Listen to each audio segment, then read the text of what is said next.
Chapter 1107. Io, Prince Zhongshuan, long time no see. Several officials smiled and came forward to greet him. Long time no see. Is Wang Yi feeling better? Pang Xiao smiled and nodded. Thank you for your concern. This king is much better.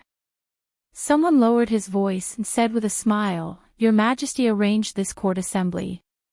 Even if his body hasn't fully recovered, Wang Yi will still come for your Majesty's sake. Pang Xiao glanced at this person from the corner of his eyes. Those who could attend the court assembly outside Fengtian Gate were all fourth rank and above officials in the capital. This person was an old official from the Ministry of Appointments and belonged to the faction of the old officials from Beiji. Official Lin seems to know this king well. Pang Xiao smiled faintly, making it impossible to tell whether he was happy or angry. However, the discerning people around him could hear that this person's words were quite ambiguous. It was easy for people to feel that he was mocking Pang Xiao. Pang Xiao also didn't show any dissatisfaction. When the nobles and generals passing by saw Pang Xiao's tolerance, they couldn't help but be so angry that they almost couldn't suppress their anger. When they were fighting outside to protect their country, these civil officials only knew how to scheme against each other. It was fine if they didn't help, but they even tried to trip them up behind their backs. They were the ones fighting with their lives, but the ones with high positions and power were these people who didn't do a thing. What kind of person was Pang Xiao? He was the god of war, Wang Yi, who made people tremble in fear. Behind his back, people called him a demon. Now, he was repeatedly suppressed and treated harshly by your Majesty. Not only was his family ruined, but even Wang Yi's temper had been worn away. How many grievances did he have to suffer to make Wang Yi lower his head? How was Wang Yi, who lowered his head, any different from a tiger or wolf that had its teeth pulled out? The generals and nobles felt uncomfortable. Some of them were good at enduring, so they lowered their heads and walked over. There were also some with bad tempers who spat on the spot. They didn't mention any names and only said, a bunch of vermin. Pang Xiao found it funny, but didn't say much. He shook his head and headed to where the court meeting was being held. Based on his status, he stood at the head of the generals. These days, the ministers of the Japanese imperial court were all concerned about the situation of the Taiden battle. Although Ji Ziyu had the experience of defeating the enemy, Pang Xiao was in the capital and had a higher chance of success if he joined forces with Ji Ziyu. Therefore, many people hoped that Pang Xiao would stand up and fight against the Taiden together. Pang Xiao didn't care about what other people thought. He was already mentally prepared. If your Majesty gave an order, he would immediately carry it out. His thoughts were very simple. No matter what Li Qitian did, the territory of the Dezhou dynasty belonged to the Dezhou dynasty. Whoever wanted to interfere should be prepared to have their hands chopped off. The Taiden were still outsiders. He would never allow the common people to fall into the hands of the Taiden. Today, the front of Fengtian Palace was exceptionally quiet. Everyone had a score to settle in their hearts. At this moment, a hoarse and resounding voice unique to the eunuchs resounded through the square. Your Majesty has come to court. Ministers, kneel. Everyone shouted, Long live, and knelt down in unison. Although Pang Xiao's injuries hadn't healed, he still kowtowed with the others. He didn't break the rules at all. Li Qitian, dressed in bright yellow, walked up the steps. After sitting at the head of the table, he first looked at the leader of the generals. As expected, Pang Xiao didn't make any excuses and really came. He felt a lot more comfortable. The ministers quietly waited for orders. They were only waiting for the words, if there is a report, the court will be dismissed.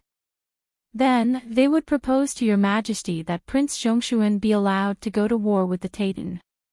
But no one knew what Li Qitian was thinking today.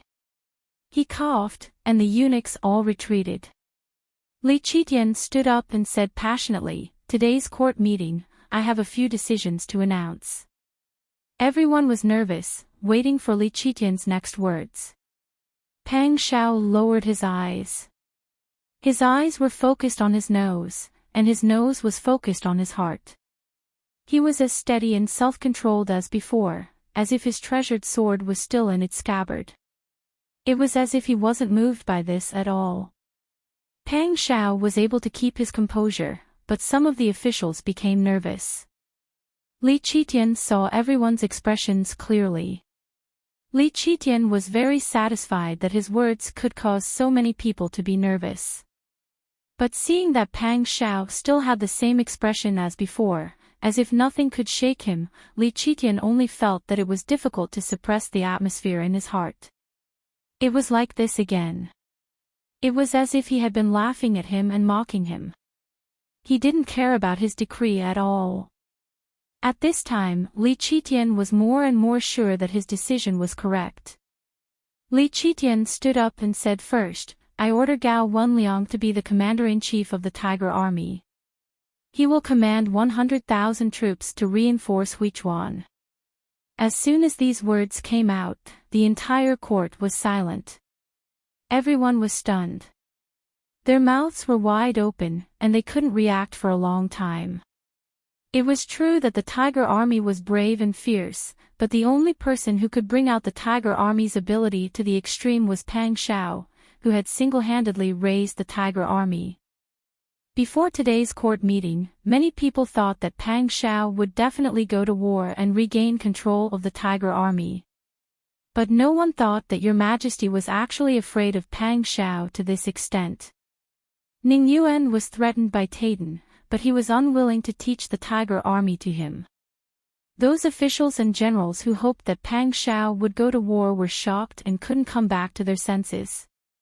And those officials who secretly belonged to the Qiu family were even more shocked at this time. They were so nervous that their bodies were trembling. They had done their homework. Your Majesty had ordered people to persuade him. Who would have thought that Your Majesty didn't even consider their thoughts? He couldn't be at ease to arrange for Pang Xiao to go to war. As for Gao Wenliang, he was extremely shocked at this time. He used to be Ji Ziyu's subordinate. Later, his official career was smooth and he was promoted. In his heart, he admired Ji Ziyu and Pang Xiao. This was not unusual. In the entire Dezhou, which general didn't admire Ji Ziyu and Pang Xiao? But he never thought that one day he would be the commander-in-chief of the Tiger Army. Your Majesty, Your Majesty. This official. Gao Wenliang strode out, saluted, and said in a rough voice, "This official is afraid, this official." What, does Marshal Gao still want to defy the decree? Li Qitian didn't wait for him to finish speaking. He had already pulled a long face and scolded in a deep voice, "Don't you want to go to war and fight against Taiden together with Duke Ding? Of course this official is willing, but this official is inexperienced. I'm afraid, it's okay. You just need to accept the decree." Hearing Li Qitian's voice raise, Gao Wenliang didn't dare to say more. He could only salute like a duck being driven to a perch. During this time, Li Qitian had been observing Pang Xiao's situation. He saw Pang Xiao standing with his hands by his side, looking down as if he didn't care about what was happening outside. Li Qitian became even angrier. Wasn't Pang Zhishi a Dezhou citizen? Didn't he have any emotional fluctuations about going to war? Since this was the case, Li Qitian didn't hesitate. "Pang Zhishi. This official is here." Pang Xiao strode forward. He saluted respectfully. All the civil and military officials looked in the direction of Pang Xiao. Li Qitian said, "The disaster in the south is serious.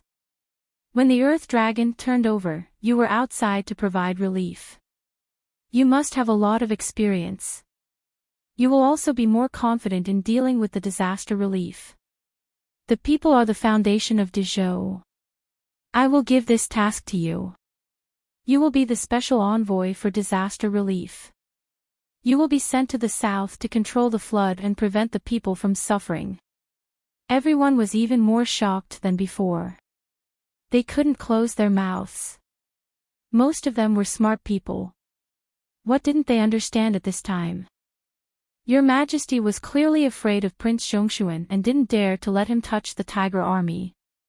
He would rather let him, the god of war, Wang Yi, who had outstanding ability and was very likely to expel the Titan, do disaster relief. Indeed, Pang Shao had experience in disaster relief and had a lot of experience. However, when he went to the south to provide relief, it was because the Earth Dragon turned over, so the disaster area must be limited. But now, this year, Dezhou was plagued by natural and man-made disasters. Your Majesty used the already insufficient money to build the imperial mausoleum. The national treasury was empty, and he didn't think of a proper way to solve the problem. Instead, he let it flow on its own, causing the national treasury to not receive enough food. At the critical moment, the granaries in Dezhou couldn't hold on. The people didn't have food to eat, and there were also black-hearted merchants who hoarded food and sold it at high prices to provide relief. The people had to calculate their daily meals, let alone those black-hearted merchants who sold food at sky-high prices. They couldn't afford it, so they could only endure and eat tree roots and grass. Some people couldn't survive in their hometown and fled. There were also people who organized to attack various government offices and started revolts. This month alone, there were 4 places where people rebelled. Now that Your Majesty gave this task to Pang Shao, it was obvious what he wanted to do. To resist foreign enemies, even if Your Majesty was poor, he would take out money. However, when Pang Shao went to provide relief, if Your Majesty didn't take out money, the relief couldn't be carried out. If the relief couldn't be carried out, who would the people hate? At that time, the first person they would hate would be Pang Shao, the official who organized the relief. Your Majesty's move was too vicious. He wanted to use this chaos to make Pang Shao completely give up here, so that he would have enough time to frame Pang Shao. This way, he could get rid of a big problem in his heart. However, in this time of internal and external troubles, Your Majesty only cared about getting rid of Pang Shao, a hidden danger to the throne, to consolidate his position. Was this really considered responsible? Pang Shao raised the corners of his mouth in self-mockery. Should he be thinking about how important he was in Li Qitian's heart? He should be honored to be targeted so heavily by Li Qitian. However, did Li Qitian really not care about Taitan's foreign enemies? Pang Shao thought for a moment and understood. It wasn't that Li Qitian didn't care about Titan, nor did he not want to destroy Titan to strengthen the country's prestige. What he did was a two-pronged decision. GCU had destroyed Titan once, and this time, the Tiger Army joined in. However, Li Qitian was right. Even if Pang Shao wasn't here, GCU and Gao Wenliang could easily take down Titan. At that time, Li Qitian would be able to sit back and relax after getting rid of the outsiders and convicting Pang Shao of a crime. He smiled and thought through all this in the blink of an eye, and his face was unprecedentedly calm. This subject obeys Your Majesty, Pang Shao bowed, which affected the wound on his hip, causing him to move for a moment in pain. However, Pang Shao stood up as if nothing had happened and asked in the hall, Your Majesty, the disaster in the south is serious. How much grain, money, and medicine did Your Majesty prepare for the disaster relief? With this order, this subject can also count and prepare in advance. Chapter 1108. When Pang Shao heard this, he suddenly sat up. However, because he got up in such a hurry, he forgot that he was still injured. He hissed in pain as he sucked in a cold breath. Qin Yining was startled. He hurriedly supported Pang Zhao's arm and helped him find a more comfortable position. How can you be so reckless? You're still injured. Did you forget? Pang Shao raised his hand. I know. Before we leave the day after tomorrow, we must carefully examine the disaster relief items in front of everyone. He held Qin Yining in his arms and shook him. Sister E, you're really my darling. You might not have thought of this. You're just lost in your thoughts. That's not true. A man with a virtuous wife will never meet with misfortune. You don't know how many people envy me. Pang Xiao whispered something in her ear. Qin Yining's face immediately turned red. She hit him. Why are you so annoying? Pang Xiao didn't mind and continued to look at her with a smile. A day passed in the blink of an eye. After Pang Xiao made proper arrangements for the trip, Xiaoyu, Su Weiji, and the other strategists left first. In order to avoid danger, Pang Xiao also arranged for Tang Xiu to lead a group of people to follow and protect them. Qin Yining gathered all the servants in the inner residence and gave them double the monthly salary. We don't know when we'll return from this disaster relief trip. Perhaps it'll be a year or so, or perhaps it'll be 3 to 5 years. For such a long time, the prince's mansion only needs people to look after the house. When Wang Yi and I return, I'll invite all of you here. The servants naturally obeyed. They took the money and left. The rest of the people were the ones who were going to be taking with them on this trip. Although Li Qitian gave them a tight deadline of only 1 day, Pang Xiao and Qin Yining had already prepared everything. On the morning of the 11th day, Pang Xiao and Qin Yining had just finished dressing when someone came in to report, Wang Yi. Your Majesty has personally come to see you off. Qin Yining and Pang Xiao glanced at each other. They had already guessed what Li Qitian wanted to do. The two of them led everyone out of the gate of the Wangfu and respectfully knelt down in front of the gate to greet him. Li Qitian stepped down from the imperial chariot and looked down at the couple who were bowing respectfully. He stepped forward with a smile and said, What are you doing? Jishi, you haven't recovered from your injuries. Besides, you and I are brothers. You don't have to do this. While they were talking, there were already many people gathered in front of the Wang mansion. Carriages slowly drove in and stopped by the road in front of the Wang mansion. Pang Xiao glanced at the row of carriages out of the corner of his eye. There were 20 tails in total. He turned his head and respectfully said, Although your Majesty has said so, the etiquette between ruler and subject cannot be ignored. A subject is a subject, the Son of Heaven is the Son of Heaven. How can a subject be careless with the etiquette? Li Qitian smiled and nodded. He glanced at Qin Yining behind Pang Xiao and said, Wang Fei, I haven't seen you for many days. Where did you go to play? Qin Yining knew that Li Qitian had once ordered people to track and kidnap her to threaten her. But she was very lucky and did not encounter Li Qitian's people. This Son of Heaven was so narrow-minded that he was willing to make a move on a woman. Qin Yining felt that this kind of person was very shameless. Replying to your Majesty, I was just taking a casual stroll. The natural and man-made disasters are becoming more and more serious, so I returned to Jing. Li Qitian thought for a moment and did not ask any more questions. He also did not mention Pang Xiao and Qin Yining's rude behavior that day. He only smiled and said, Jishi. There is no need for us to say more about the importance of disaster relief, right? When you go this time, you must do your best to relieve the suffering of the people. We don't want to see the miserable scene of the people losing their homes.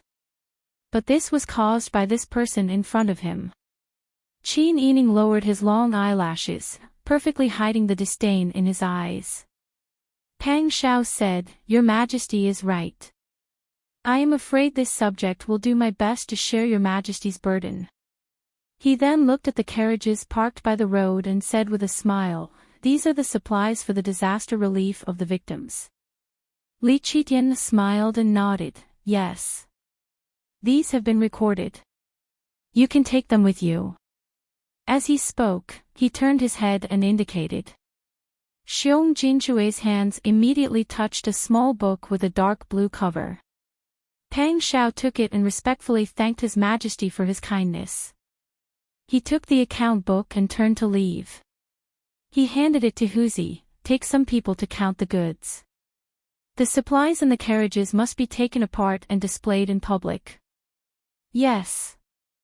Huzi nodded respectfully and quickly left. Li Qitian's brows were tightly knitted. His face was hot and his heart was somewhat flustered.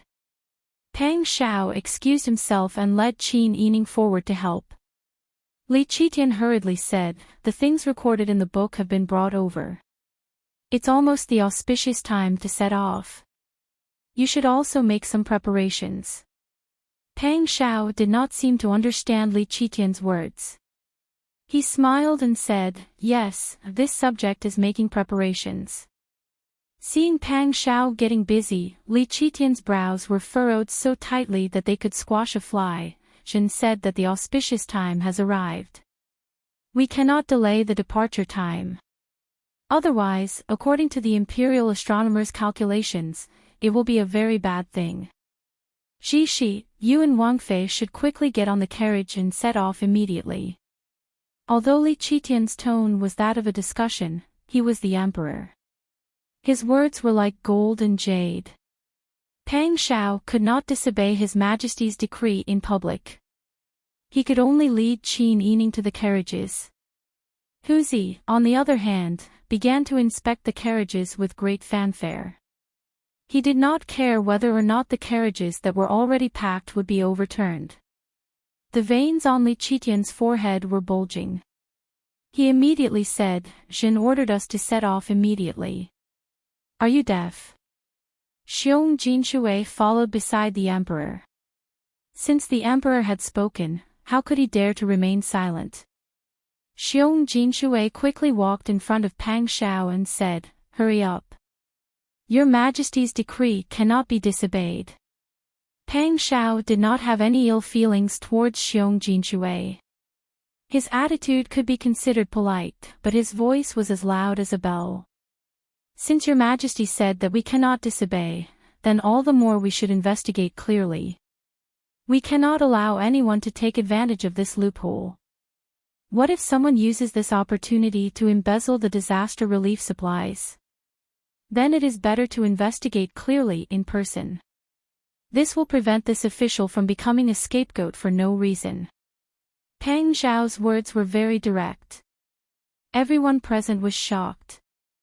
The commoners who were watching from a street far away were separated by the imperial guards. When they saw this, they could not help but whisper among themselves. The world is already in chaos.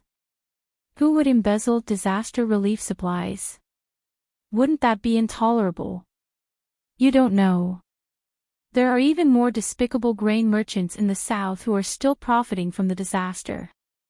Who knows, in the blink of an eye, someone might use fake supplies to deceive Wang Yi.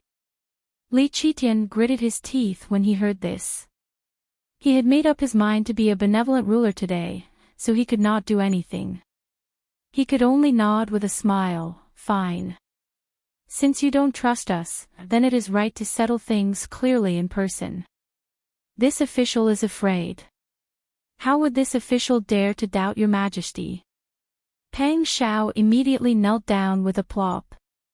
He did not care about the wounds on his body.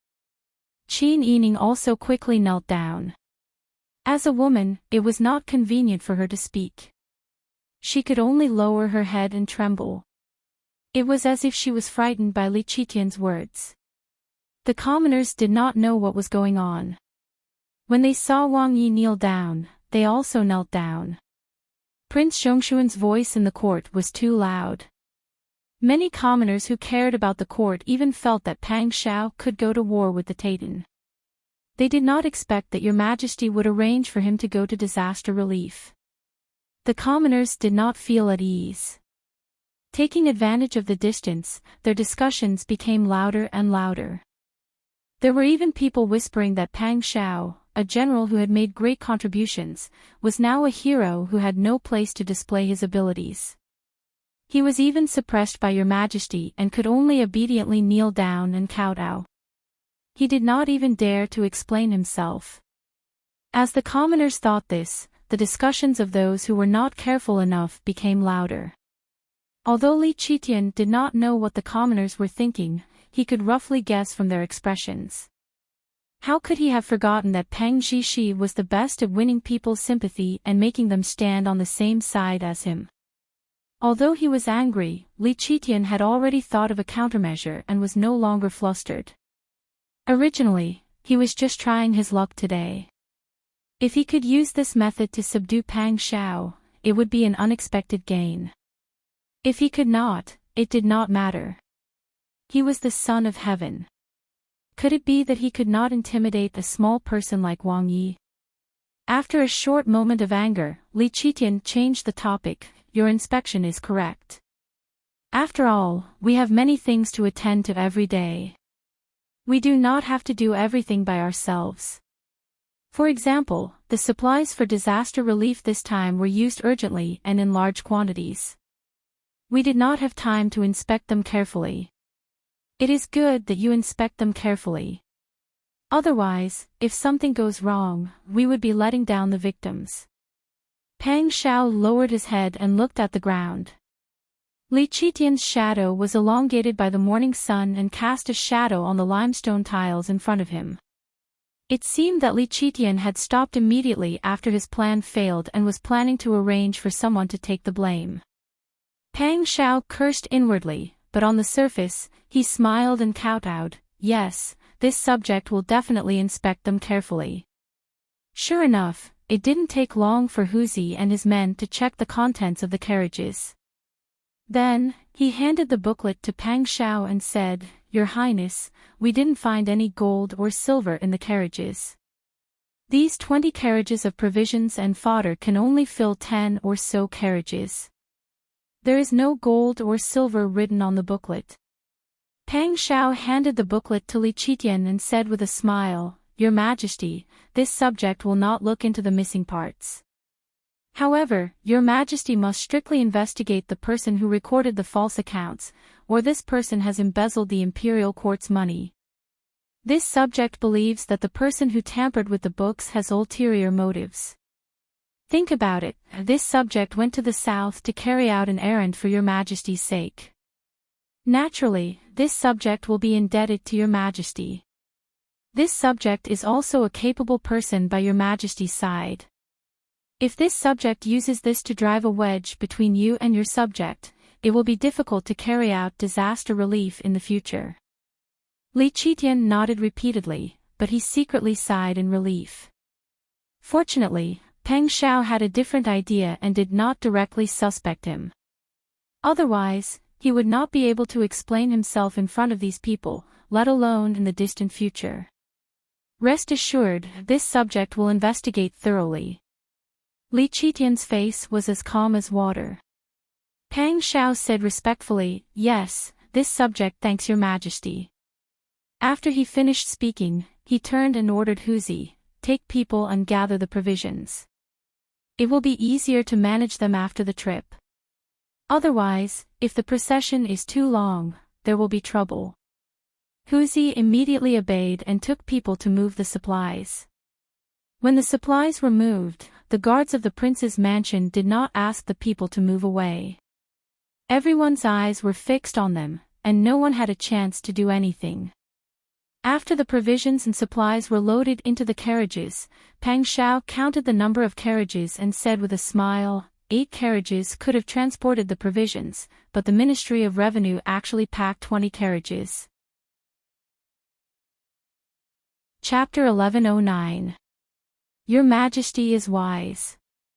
This subject knew that Your Majesty would not easily tolerate a vile person who wants to falsely accuse this subject and sow discord between the ruler and subject. Pang Xiao bowed with a face full of admiration. His attitude was sincere and there was no flaw in it at all. Li Qitian was so angry that his heart was beating wildly. He almost couldn't maintain his composure. Peng Zhishi dared to insult him indirectly and call him a vile person. But he couldn't flare up. At this time, Li Qitian only felt that he and Pang Zhishi were destined to clash. This person was born to be his nemesis. Not wanting to see Pang Zhao's proud face any longer, Li Qitian squeezed out an amiable smile and said, "Although we will investigate this matter strictly, the disaster relief cannot be delayed. You should set off immediately. Use these provisions carefully." "Yes, this subject obeys your majesty." When Pang Zhao saw that Li Qitian didn't even mention the matter of making up for the 12 carriages of provisions, he understood. He didn't argue and led Qin Yining and his subordinates to respectfully bow to Li Qitian. Li Qitian was very satisfied with Pang Zhao's thorough etiquette. His mood improved slightly and he nodded, allowing everyone to set off. Pang Zhao's group escorted the 8 carriages of provisions and set off, heading out of the city. Seeing Pang Zhao's group leave, Li Qitian returned to the imperial carriage and set off back to the palace. In the distance, the commoners who were craning their necks to watch all knelt down and kowtowed, shouting, "Long live your majesty." Li Qitian's mood didn't improve because of this. Today's plan didn't succeed, but so many commoners also saw this scene. This matter would soon spread from 1 person to 10 people and 100 people to 100 people in the capital. When that time came, how many people would slander him behind his back and spread rumors about him? It was time to show some attitude. Thinking of this, he secretly made a decision in his heart. Qin Yining and Pang Zhao left the capital, but they didn't pay attention to Li Qitian's solution to this matter. He's someone who cares about his reputation. With so many people watching, he'll definitely think of a way to put on an act. Qin Yining sat sideways in the carriage, leaving most of the space for Pang Zhao to lie down.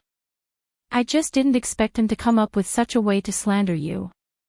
Earlier, I solemnly reminded you to be careful, but in my heart, I felt that I was making a mountain out of a molehill. Fortunately, I listened to you." Pang Zhao let out a sigh. "It would be too stupid to discover it halfway or passively wait for your majesty's next move." Qin Yining smiled sweetly. When he lifted the curtain and looked back, he saw the 8 carriages. When he thought about how your majesty had only given 8 carts of coarse rice and other grains for the disaster relief in the south, it was simply a drop in the bucket for the current disaster. It seemed that when it was necessary, the treasure would have to be used. As Qin Yining expected, the 8 carriages of grain were not enough to support them all the way to the south. Pang Zhao observed the small towns along the way and found that they had used up a whole carriage of grain. Qin Yining's eyes turned red when she saw those emaciated children with big heads and thin necks chasing the grain carriages barefoot just to get some rice to cook porridge for their parents who were too hungry to get up. "I've been protected too well by you all this time. Even if I know there's a disaster, I can't feel it without seeing it with my own eyes." Outside Golden Harbor City, Qin Yining and Pang Zhao stood on the side of the road and watched the accompanying guards of the Wang Fu set up a porridge stall. Then they looked in the distance and saw the people who had gathered cautiously and didn't dare to come forward. Qin Yining made a decision. "Zhishi, if I had some hesitation about using the treasure in the past, now I don't have any hesitation at all." Pang Zhao's expression was also grave. She held Qin Yining's hand and nodded. "I feel the same." Qin Yining felt that his fingertips were cold. He pulled his fingertips closer to Pang Zhao's warm palm. There was not enough grain, so the porridge stall could only distribute thin porridge. But even if the porridge and soup could be seen, the people still cherished it very much. The grain was finished in less than 3 days. Pang Zhao only had the empty carriage left in his hands. When they left the porridge stall and headed towards Golden Harbor City, the people's despairing and numb eyes were truly piercing.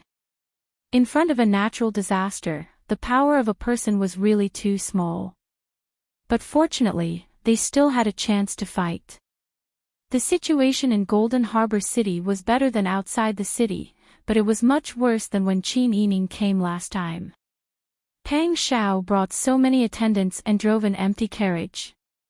Her appearance was very eye-catching. He did not deliberately announce his identity on the way here. Now, he was also keeping a low profile. Many people in Golden Harbor thought that he was taking advantage of the country's disaster to make a fortune. They had not found a place to settle down when they were stopped by the newly appointed county magistrate Qin. Wang Yi, you're finally here. Have you brought any provisions with you? Ever since I received the news that you came to provide disaster relief, this official has been making preparations. I was waiting for you to come so that I could provide grain and porridge to solve the urgent situation. The previous county magistrate of Golden Harbor had been punished by Li Qitian because of the fire at Golden Harbor's pier and the warning of the fire dragon. The new county magistrate of Golden Harbor had just taken office not long ago. He was very upright and plain-spoken. Although he was a grand scholar in the last years of the previous dynasty, because he was not tactful and flexible, he could only be a 7th-rank official. Pang Xiao had heard of this county magistrate Qin. When he saw him today, he knew that the rumors were true. This county magistrate Qin was indeed a straightforward person. He did not have any misgivings when he spoke. If it was any other official, who would say such ambiguous words? It was as if he, a small county magistrate, dared to question Wang Ye's ability. However, when he saw County Magistrate Chen's expectant face, Pang Xiao knew that he did not have any other intentions. Instead, he did not know how to respond to his expectations. Lord Qin. When this king left the capital, Your Majesty arranged for 8 carriages of grain. Along the way, they encountered countless disaster victims. This king could not leave them to die, so he could only set up porridge stalls by the roadside to provide food for the people. Therefore, by the time we reached you, all the provisions this prince had brought had already been used up. This time, I would like to ask for your help. When County Magistrate Qin heard this, he was in his 40s, but he was so aggrieved that he almost burst into tears. How could this be? How could this be? 8 carriages of grain. How big are the carriages? As he muttered to this point, County Magistrate Qin saw the empty carriages Pang Xiao brought. They were just ordinary carriages. How could they only give so little grain when they sent people out to provide relief? This is simply unbelievable. Does Your Majesty not know that there is not enough grain outside? Does he not know how many innocent people have starved to death? Lord Qin, please calm down and be careful with your words. It was rare for Pang Xiao to meet such an honest person who would question the emperor for the sake of the people. Naturally, he could not bear to let him bear the blame. However, the honest county magistrate Qin did not understand Pang Xiao's thoughts. Prince Zhongshuan is the emperor's subordinate. Naturally, he will speak for the emperor. You have lived like a prince in the capital. Naturally, you do not know how many people have starved to death. Why did you agree to bring 8 carriages of grain out? County Magistrate Qin stamped his feet.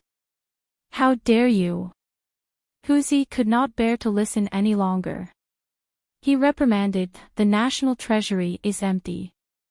Your Majesty does not have any money either. After so many years of war, do you think that you do not need money? Moreover, Your Majesty still needs to build the imperial mausoleum.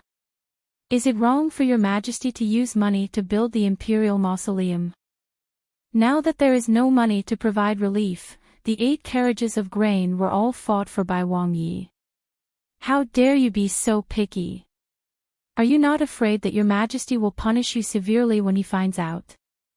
Qin Yining secretly shook his head as he listened to the county magistrate.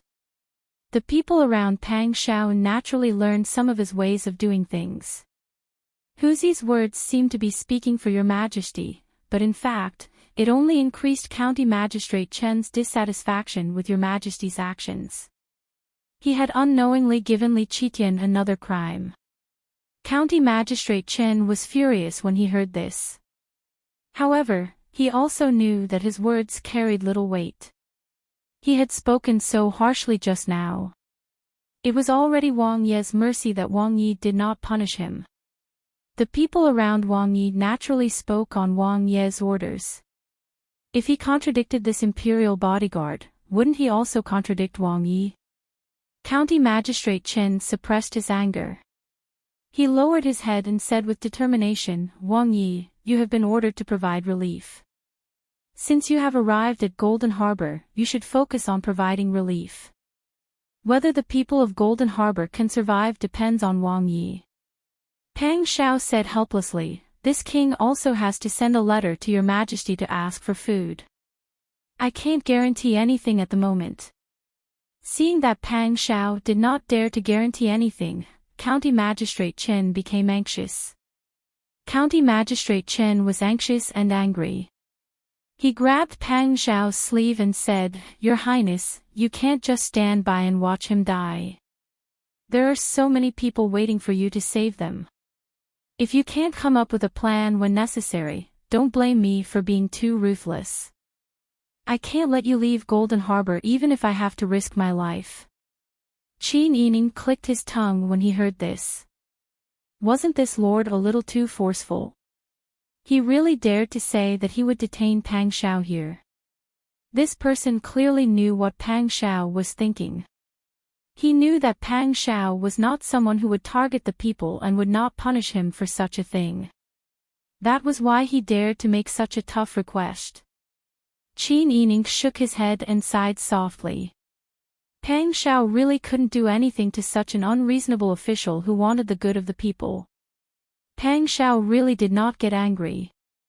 He just patted County Magistrate Chen's shoulder and said, "This king will immediately send a letter to ask your majesty to send food.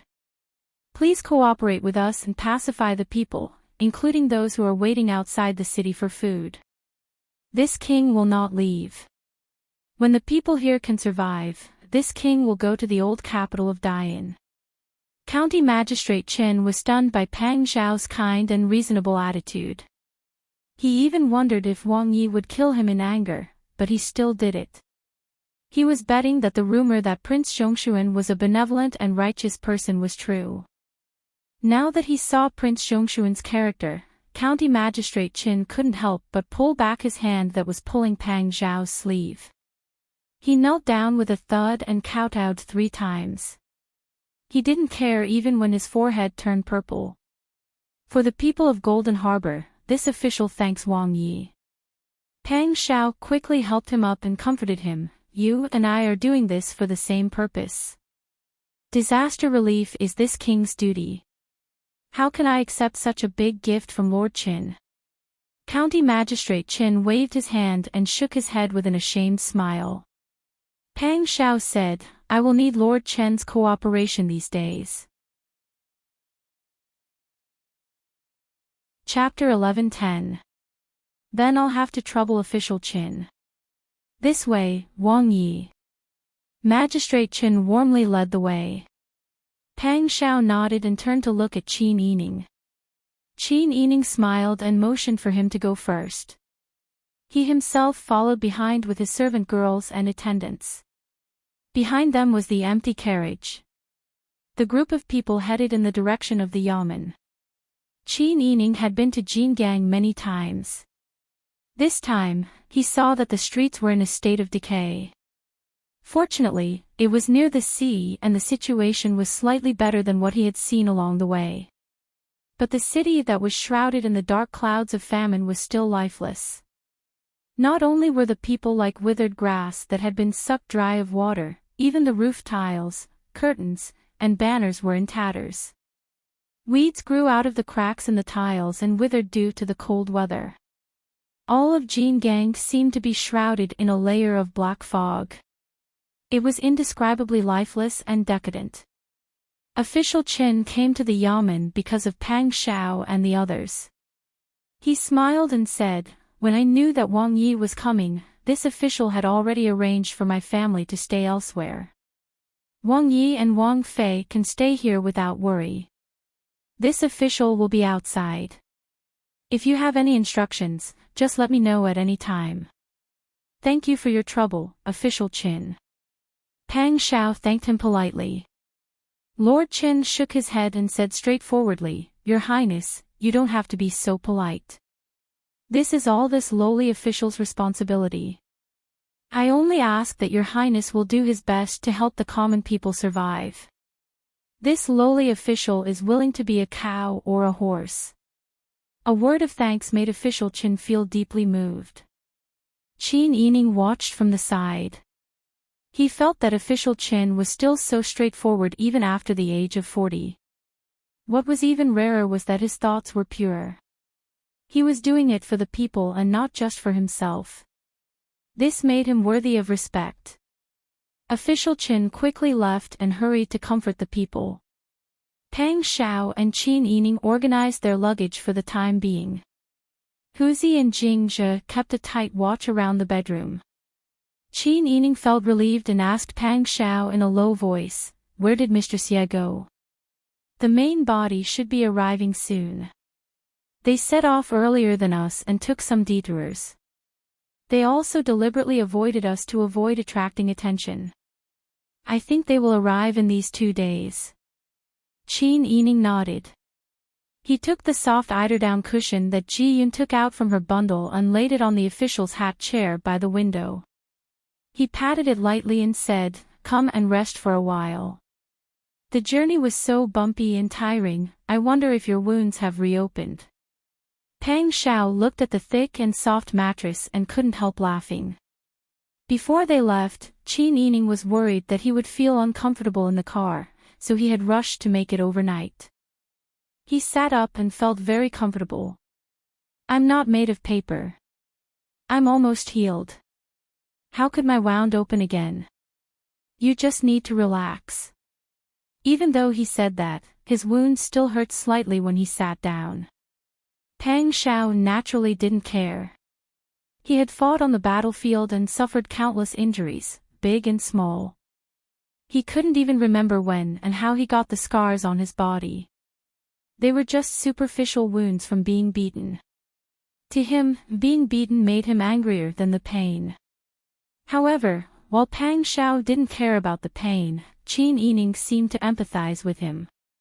Seeing that his movements were sluggish for a moment when he sat down, Qin Yining hurriedly said, Don't be in a hurry to do anything these days. It's more important to recuperate first. If you want to investigate the situation in the city, just let your subordinates do it separately. This way, you can investigate more clearly. Pang Shao smiled and nodded.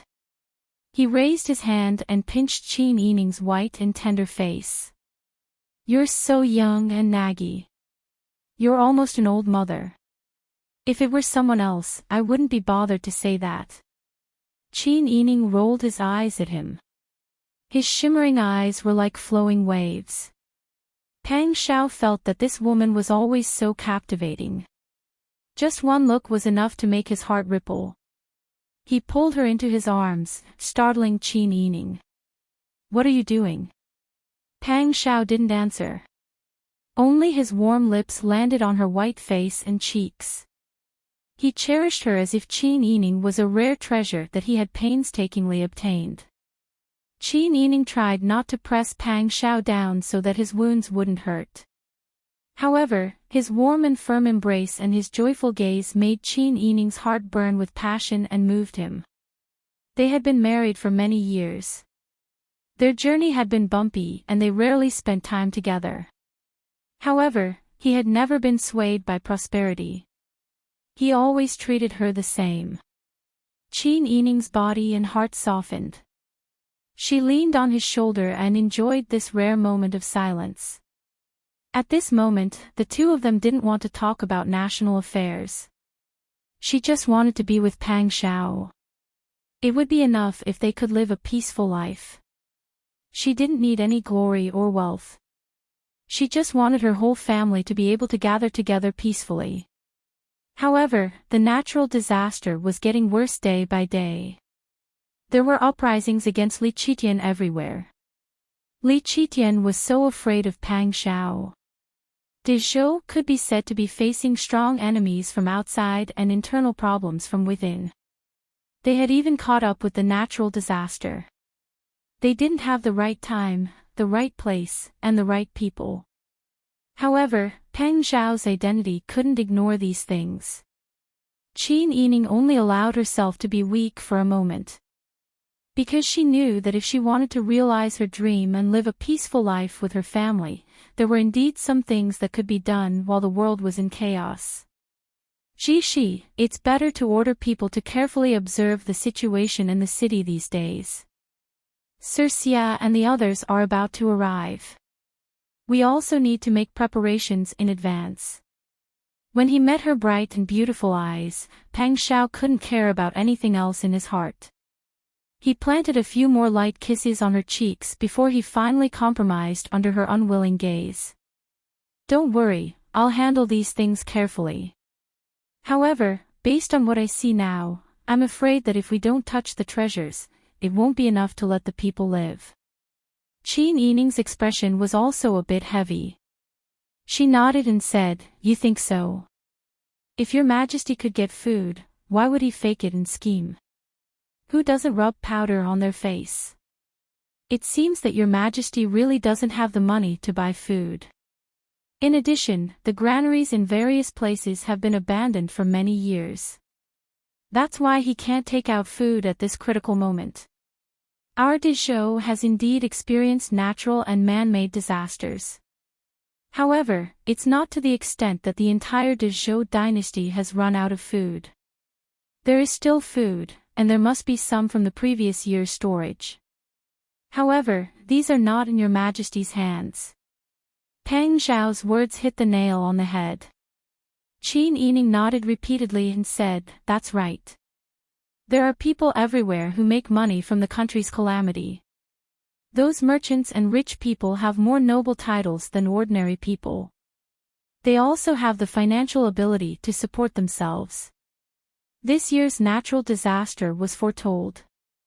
From then on, they began to stockpile food. Now, they are selling it at a high price. They can earn a large sum of money and feed their own families. It's the best of both worlds. Isn't that right? You've analyzed their hearts thoroughly. Peng Zhao patted her delicate shoulder with his large hand and said with a smile, However, don't worry. They are stockpiling food to do business. If your Majesty really can't take out the rice, we will have to think of a way to buy it from these rich people who have stockpiled food. Speaking of purchasing, they naturally had to use the silver from the treasure. I know. I also think that the treasure should be taken from the people and used by the people. It's just that I'm a little worried. After all, the people who know about the treasure are all your trusted aides. Since they're doing their best to assist you, it's undeniable that they're more or less trying to get the credit of succeeding the emperor. These people are the mainstays of your side. It's best that you don't make a decision that will disappoint them. Peng Zhao sighed helplessly. I won't disappoint them. However, I can already foresee that if we want to use the treasure, we will have to go through a complicated process. Many of them will not be willing to let me take out the silver to give to the people for free. Qin Yining's expression was grave. That's exactly what I am worried about. Your followers and strategists are doing their best to follow us. Naturally, we have to consider their feelings. However, whether or not the silver should be used by the people can also become a topic of discussion. This shows that these people are against it. If you can't persuade them, I'm afraid that they will become more and more dissatisfied with you. This is understandable. They are following you because they want you to reach that position. Peng Zhao did not say anything. She only hugged Qin Yining's waist and pulled him into her embrace. Qin Yining's meaning was very clear. She was worried that if he insisted on using the treasure, those who followed him would betray him. Moreover, they had a lot of his secrets in their hands. This was a very big unforeseen event for him. However, could he ignore the lives of the people just because he was worried about this? If he did that, then he would really become a person like Li Qitian. Don't worry. I will take care of these things. After hearing Pang Zhao's words, Qin Yining did not continue this topic. In any case, the result was the same for them. As long as they worked for the people, it would be difficult for them to escape some fixed fate. For the next day, Qin Yining and Pang Zhao arranged for people to go to the city to investigate the situation. The news they received was even more disappointing and helpless than they had imagined. Even though it was a city near the sea, half of the people had starved to death. Although the situation here was still better than the miserable situation they had encountered on the way here, 9 out of 10 houses were empty. However, Qin Yining still could not maintain a smile on his face. In the evening, when the sky was filled with red clouds, Huzi came back and said, "Wang Yi, Wang Fei, Tang Xiu is protecting Sir Xie, Sir Su, and a few other gentlemen. They have already arrived at the main hall in front of the second courtyard through the side door." Pang Zhao thought for a moment, then stood up and said to Qin Yining, "You rest first. I will go and see those gentlemen." Qin Yining knew that he was going to discuss serious matters, so he smiled and nodded, "Go ahead. We will wait for you to come back and eat dinner together. If you encounter any problems, don't be impatient. You can discuss it properly." Since Qin Yining said this, it meant that he was certain that he would encounter some obstacles on this trip. "I know. Don't worry. I'm not an unreasonable person." Qin Yining stood up and sent Pang Zhao out. When they arrived at the second courtyard, he could not help but remind him, "This is not a place to talk. You have to be careful." Pang Zhao turned to look at Qin Yining, who was chasing after her and nagging. Seeing that her beautiful eyebrows were furrowed, she could not help but smile reassuringly, "Don't worry. I know how to deal with it." Qin Yining could only nod and lead Ji Yun and Bing Tang back to their room worriedly. Chapter 11:11. Xia Yu and Su Weiji immediately sighed heavily. The other strategists also had grave expressions. To be honest, what we've seen and heard along the way is truly depressing. We've followed Wang Yi for so many years, and all we ask for is to not see such a miserable scene again. Exactly. I really don't know what your Majesty is thinking. Does he not know that the world is in such a miserable state? Speaking of this, the strategists were filled with righteous indignation. They all reprimanded with dissatisfaction, "Your Majesty's actions are truly too heartless. As an emperor, all he thinks about is not how to benefit the people, but how to concentrate all his strength and not care about the lives of his subordinates. That's right, such actions, such petty behavior, it truly makes one look down on him." They had followed Pang Zhao for a long time. With Xia Yu and Su Weiji as the leaders, they had come into contact with many secrets that others had not come into contact with. For example, the matter of the treasure, everyone present knew about it. Pang Zhao trusted them so much and allowed them to come into contact with the most secretive matters. In their hearts, they naturally felt that their status was a level higher than the other strategists who had not been invited. Thus, when they spoke of these matters, they did not have any misgivings and said whatever they thought. Pang Zhao allowed everyone to vent their thoughts. Only then did he say in a low voice, "Since things have come to this, it is useless to think about your Majesty's actions. The disaster is wreaking havoc right now. I'm sure everyone has seen it clearly along the way." After Pang Zhao spoke, everyone fell silent and looked questioningly at Pang Zhao. "The disaster is wreaking havoc. Your Majesty's relief of food only gave this king 8 carts. It has already been used up from the capital to here. The journey to the south is long, and the relief of the imperial court will not be able to arrive in a short period of time. The weather is getting colder by the day, and the people are suffering from hunger and cold. How are they going to survive?" When Xia Yu and Su Weiji heard this, they could vaguely guess why Pang Zhao wanted to talk to them today. For a moment, they didn't speak, but carefully weighed the pros and cons in their hearts. The strategists had sharp minds and were good at scheming. Pang Xiao's words did not need to be said. Everyone understood that Pang Xiao intended to use the treasure to help the disaster victims. Wang Yi. This old man deeply admires your benevolence and devotion to the people. But you have to think about how difficult it was to obtain that treasure. And this treasure is one of your trump cards. Yeah, Wang Yi. As soon as one person spoke, others followed suit. Wang Yi is a benevolent and righteous person. For the sake of the people, he doesn't care about gold and silver. However, the emperor has always been afraid of you and has tried to kill you several times. Right now, for the sake of the princess, you have to preserve your strength. That's right. Wang Yi, if you want to achieve great things, you can't be soft-hearted and push the opportunity to others for no reason. You're sacrificing yourself and making a wedding dress for others. It hasn't been easy for you to come all this way. For the sake of Dezhou, for the sake of being loyal to your majesty, how much have you sacrificed? But how has your majesty treated you? Your majesty should be the one to help the victims. He refused to provide food, but he asked you to help the victims. He wants you to help for no reason. Such a fatuous ruler is not worthy of your help. The Taitan people have already attacked Huichuan, but the fatuous ruler is still afraid of his meritorious subjects. He's not willing to give you a chance to go to Huichuan. The few of them spoke one after another, voicing out the dissatisfaction that had accumulated in their hearts for a long time. Pang Xiao naturally knew that these people who were willing to follow him until now were all loyal and devoted. What they said was indeed true.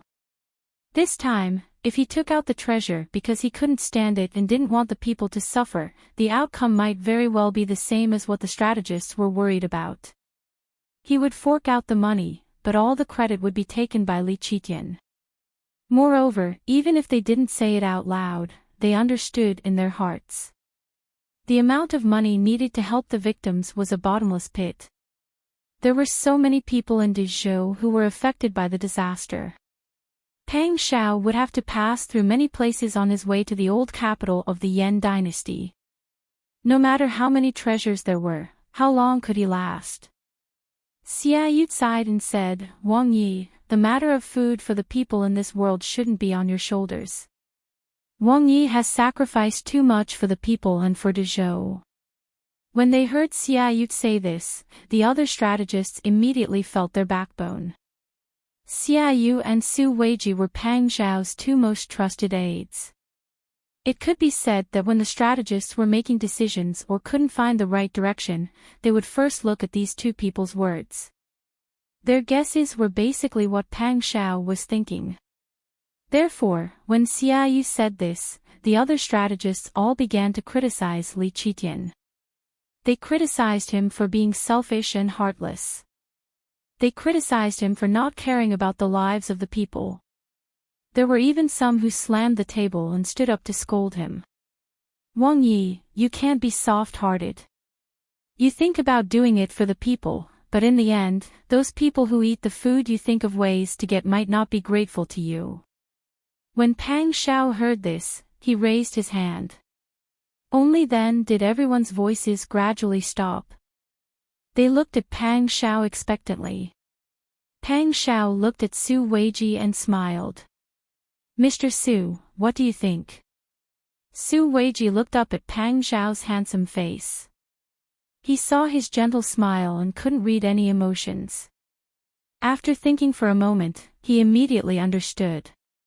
Wang Yi, I think there's a very good saying. Su Weiji stood up and bowed. Pang Xiao raised his eyebrows and wanted to laugh. Oh. Mr. Su, you're talking about that saying. Water can carry a boat, but it can also overturn it. There's another saying, the one who wins the hearts of the people rules the world. Su Weiji smiled shrewdly. He didn't elaborate and sat back down. When everyone heard this, they couldn't help but look at Su Weiji in confusion. However, they were all smart people. In the blink of an eye, they understood what Su Weiji meant. They couldn't help but feel a little disappointed. Those with more stable tempers could still hold themselves back and not say a word. Meanwhile, those who were more impatient already said anxiously, "Wang Yi, you have to think carefully. If you don't get that treasure, it's very likely that it will be the foundation for you to use your troops in the future. If you use it now, you'll save those irrelevant people. You might even want to stick gold in the face of the incapable ruler. What exactly are you after? Those who achieve great things don't bother about trifles. Wang Yi, you mustn't be soft-hearted." However, Xia Yu shook his head. "Everyone, you've probably forgotten why we followed Wang Yi in the first place." Their gazes shifted to Xia Yu. Xia Yu said, "Everyone, what you said is reasonable. We're also doing this for Wang Yi's sake. The reason why Wang Yi is worthy of our loyalty and why we're willing to sacrifice our blood for Wang Yi, isn't it because of Wang Yi's character?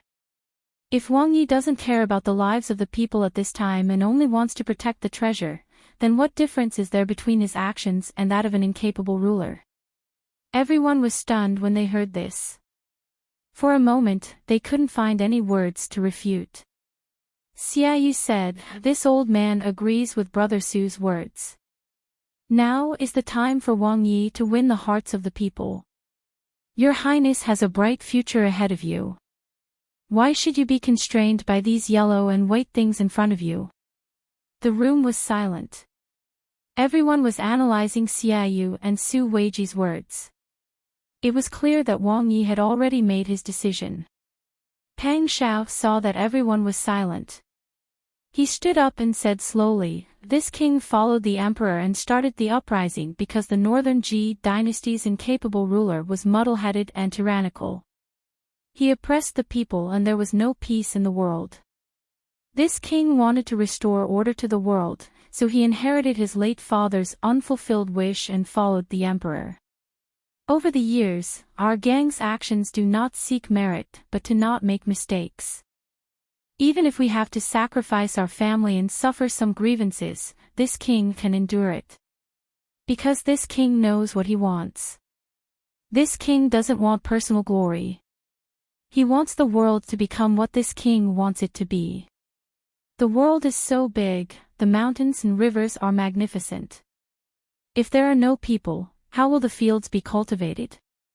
How will the future generations reproduce? How will a Dezhou without people resist the invasion of foreign tribes? When the time comes, won't the Taitan just ride straight to the capital to harvest grain?" Everyone listened to Pang Xiao's powerful words and couldn't help but feel their blood boil. That's right. They had followed Pang Xiao for many years, and they had given him advice and suggestions. They had gone through many trials and tribulations. Although they wanted to succeed the emperor, when they had followed Pang Xiao, who hadn't been filled with hot-bloodedness for the sake of the world. After so many years, they were getting closer and closer to success, but they had forgotten their original thoughts. "Everyone knows what we are doing for." Pang Xiao said in a deep voice, "This king has decided to use the Dian's treasure for disaster relief. He is really taking from the people and using it for the people. Does anyone have any objections?" After a long talk, who didn't understand Pang Xiao's thoughts? Some people objected in their hearts. They felt that the money was not worth it here. However, Pang Xiao's high-spirited posture and calmness, and the most important thing was that he always maintained his original goal, which was to let the people live a good life. They really admired him. The few of them who had been calculating their future prospects now truly understood what it meant to be hot-blooded and heroic. It even diluted their inherent thoughts. Seeing that no one objected, Pang Xiao said, "Since that's the case, this king intends to order people to quietly send the treasure back. This year, the season is not good. Most of the people's families have no harvest. Some rich merchants have already stocked up on grain in large quantities when the disaster first appeared. There is a lot of grain in this world, but it is not in the hands of your majesty. Now that this king intends to take back the treasure, he has begun to send people to search for suitable people to buy grain. Even if the price of rice is expensive, that large amount of treasure can support them for a while. After this winter, when the flowers bloom in spring next year, let the disaster victims return to their hometowns and start farming again. Their lives will be better. Wang Ye's words are reasonable. There are many profiteers who make money from the country's disaster. I'm afraid that when Wang Yi goes to buy grain, he will be covered in blood. Su Weiji warned. Pang Xiao smiled. This king knows. This king will naturally have a way to deal with these people. When the strategists saw that Pang Xiao had already made up his mind, and that no matter how much they said, they would not be able to change Pang Xiao's mind, they all quieted down and stopped pointing fingers. They only thought about how to help Pang Xiao do things well. Chapter 11-12. The strategists more or less had some opinions about Pang Xiao's decision. After all, no matter who it was, they had spent so much effort to obtain the treasure. Wang Fei had even taken a warship out to sea. In the end, they did not spend a single penny on their soldiers. No matter how they thought about it, they would feel that they had suffered a loss. But they were all sensible people. Wang Yi was so benevolent to the people. Everything he did was the opposite of Li Qitian. The difference in character between the two was obvious. Thinking about it this way, everyone felt that they had not chosen the wrong person. After all, no one wanted to follow a lord who treated human lives like grass. Even if such a person ascended to the throne, what good fate would they have if they became cabinet ministers? As a result, everyone made a decision in their hearts. Those who could not accept it before could now accept it. Seeing that no one had any more objections, Pang Xiao still had a calm smile on his face, but he was secretly relieved. The strategists in front of him were the elites that Pang Xiao valued after painstakingly managing them over the years. Their approval was very important to Pang Xiao. If he could not obtain the support of the people he trusted, his actions in the future might be full of loopholes.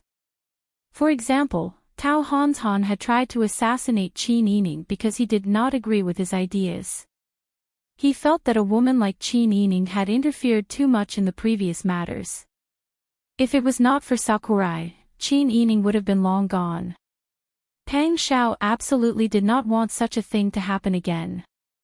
The accident that happened in the past already showed his mistakes and incompetence. Now, they were walking on the edge of a knife. If he could not even control the internal problems, how could he eliminate the external problems?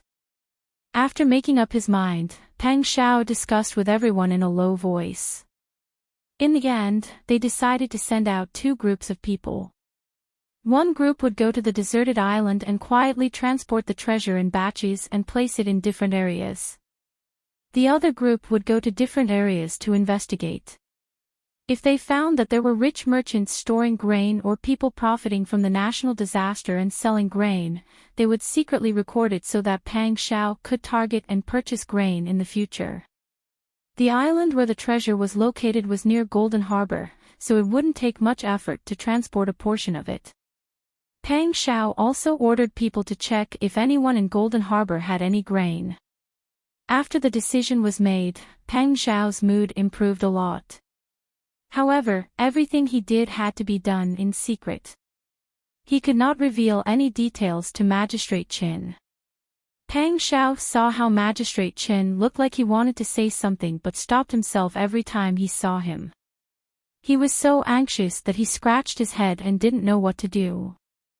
Pang Xiao thought for a moment and wrote another memorial, ordering someone to send it to the capital as fast as possible. Magistrate Qin had mixed feelings when he saw that Pang Xiao had sent a letter to him again. The capital wasn't far from Golden Harbor, so it shouldn't have been 3 or 4 days without any news. In just a few days, Wang Yi had submitted several memorials requesting Your Majesty to send food and aid, but Your Majesty did not do anything. Although Magistrate Qin was straightforward, he wasn't a fool. Your Majesty's way of doing things was completely different from the way Magistrate Qin imagined an emperor to be. The enormous difference and the resources he had been waiting for were slowly wearing away at this loyal official's patience and hope. How many innocent people have starved to death before the food arrives? Why hasn't Your Majesty made any arrangements? Don't be impatient. Your Majesty is also gathering food. He must have thought of a way. We need to hold fast. Pang Xiao hadn't had time to shave in the past 2 days. He was casually wearing a blue cotton robe with arrow sleeves and a jade belt buckle at his waist. It could be seen that he had lost a lot of weight. Everyone had been eating thin porridge these days. Magistrate Chen definitely wouldn't give all the food to Pang Xiao and Qin Yining just because they were of high status. At the beginning, Magistrate Chen's trusted aides had tried to persuade him. Even Foreign Chen had secretly urged Magistrate Chen to at least send some dried food and fish to Wang Fei. They shouldn't be too harsh on nobles. But Magistrate Chen had a stubborn temper and didn't listen to them. Time reveals a person's heart. Wang Yi and Wang Fei weren't the kind of nobles who lived like princes. They would eat thin porridge and help out at the porridge stall. They weren't like those noble children who were high up in the air. Now, Pang Xiao's image in Magistrate Chen's mind had changed greatly. Therefore, Magistrate Chen was very convinced by Pang Xiao's words. Wang Yi is right. No matter what, His Majesty wouldn't leave us with nothing. But reality proved that Magistrate Chen was still too naive. They waited for another 3 days. The time they waited added up was enough for the food to be transported from the capital and back. There was still no movement from Li Qitian. Not only was there no food, there wasn't even a reply. Magistrate Chen only felt disheartened. The last bit of food in the city has been taken out. Together with the dried fish, it's just enough to let the people survive for a day or 2. As Magistrate Chen spoke, he drank a large bowl of warm water to resist the hunger in the residence. Wang Yi, why hasn't Your Majesty sent any news? The weather is cold and there's no food. This official is really scared. Jingang was located in the north.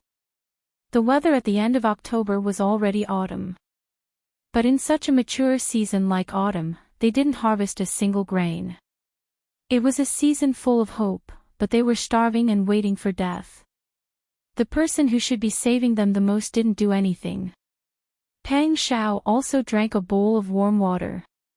Seeing County Magistrate Qin, who was full of righteousness and always seemed to have inexhaustible energy, at this moment he looked like a frosted eggplant, Pang Xiao could not help but sympathize. Such a good official who was in charge of such an important hub town like Jingang didn't have a good position. And such a responsible person naturally cared about the lives of the people the most. It could be said that the death of every ordinary person was a thorn in Magistrate Chen's heart. The more people died, the more holes his heart was riddled with. Pang Xiao couldn't bear to see such a righteous person break down. Thinking about the letters he had received in the past few days and counting the days, Pang Xiao suddenly stood up and said, Lord Qin, why don't you go with this king? Go? Where does Wang Yi plan to go? Magistrate Qin didn't understand Pang Xiao's meaning. Body Pang Xiao's eyes were full of the domineering aura of a person who had been in power for a long time and the ruthlessness of a person who would do anything to achieve his goals. He turned to look at Magistrate Qin and said, I remember there's a place called Minhui Village near Jingang. There's a rich man living there. People call him Squire Liu. Lord Chen's heart skipped a beat when he heard this. He nervously stammered, Wang Yi, why are you asking this? Don't take it too hard. Your reputation will be ruined by robbing the rich to help the poor. Robbing the rich to help the poor. Do you think this king is a bandit? Do you think he'll rush in and rob him? Pang Xiao was amused and laughed. Seeing Pang Xiao like this, Lord Qin thought for a moment and felt that his words were a little stupid. He couldn't help but smile awkwardly. Wang Yi, please don't blame me. I'm a straightforward official and am full of nonsense. Pang Shao waved his hand and interrupted Lord Chen's words. He smiled and said, this king won't rob the rich to help the poor. The people are starving to death. I believe that these rich men also want to do something for the people, but they don't have the connections. This king has to visit them now, so that the kind-hearted people won't have a place to donate. Don't you think so? Lord Chen was stunned when he heard this. He was almost stunned by Pang Zhao's words. Wasn't this robbing the rich to help the poor? It was just a more euphemistic way of saying it. They couldn't wait for the relief supplies, and Your Majesty refused to give them. As a prince, Pang Shao had no choice but to think of such an unorthodox way. Lord Chen even had a disrespectful thought for a moment. Your Majesty couldn't be purposely delaying the supply of food to force Wang Yi to do such a thing and take advantage of the opportunity to punish him, right? As soon as the thought appeared, Lord Chen shook his head and denied it. Your Majesty is the ruler of a country, so he shouldn't be so afraid of a meritorious official, right? If he doesn't even have the magnanimity to forgive others, how can the people have a good life in the future? Pang Shao saw that Lord Chen was lost in thought and couldn't help but smile and shake his head. This Lord Chen was one of the few officials that Pang Shao had seen in recent years who was so naive. After making up his mind, Pang Zhao's face immediately darkened. He called for Huzi to come in. Go, pick 100 guards. We're going to Minhui village to pay a visit to Squire Liu. Huzi immediately complied and quickly went to make the arrangements.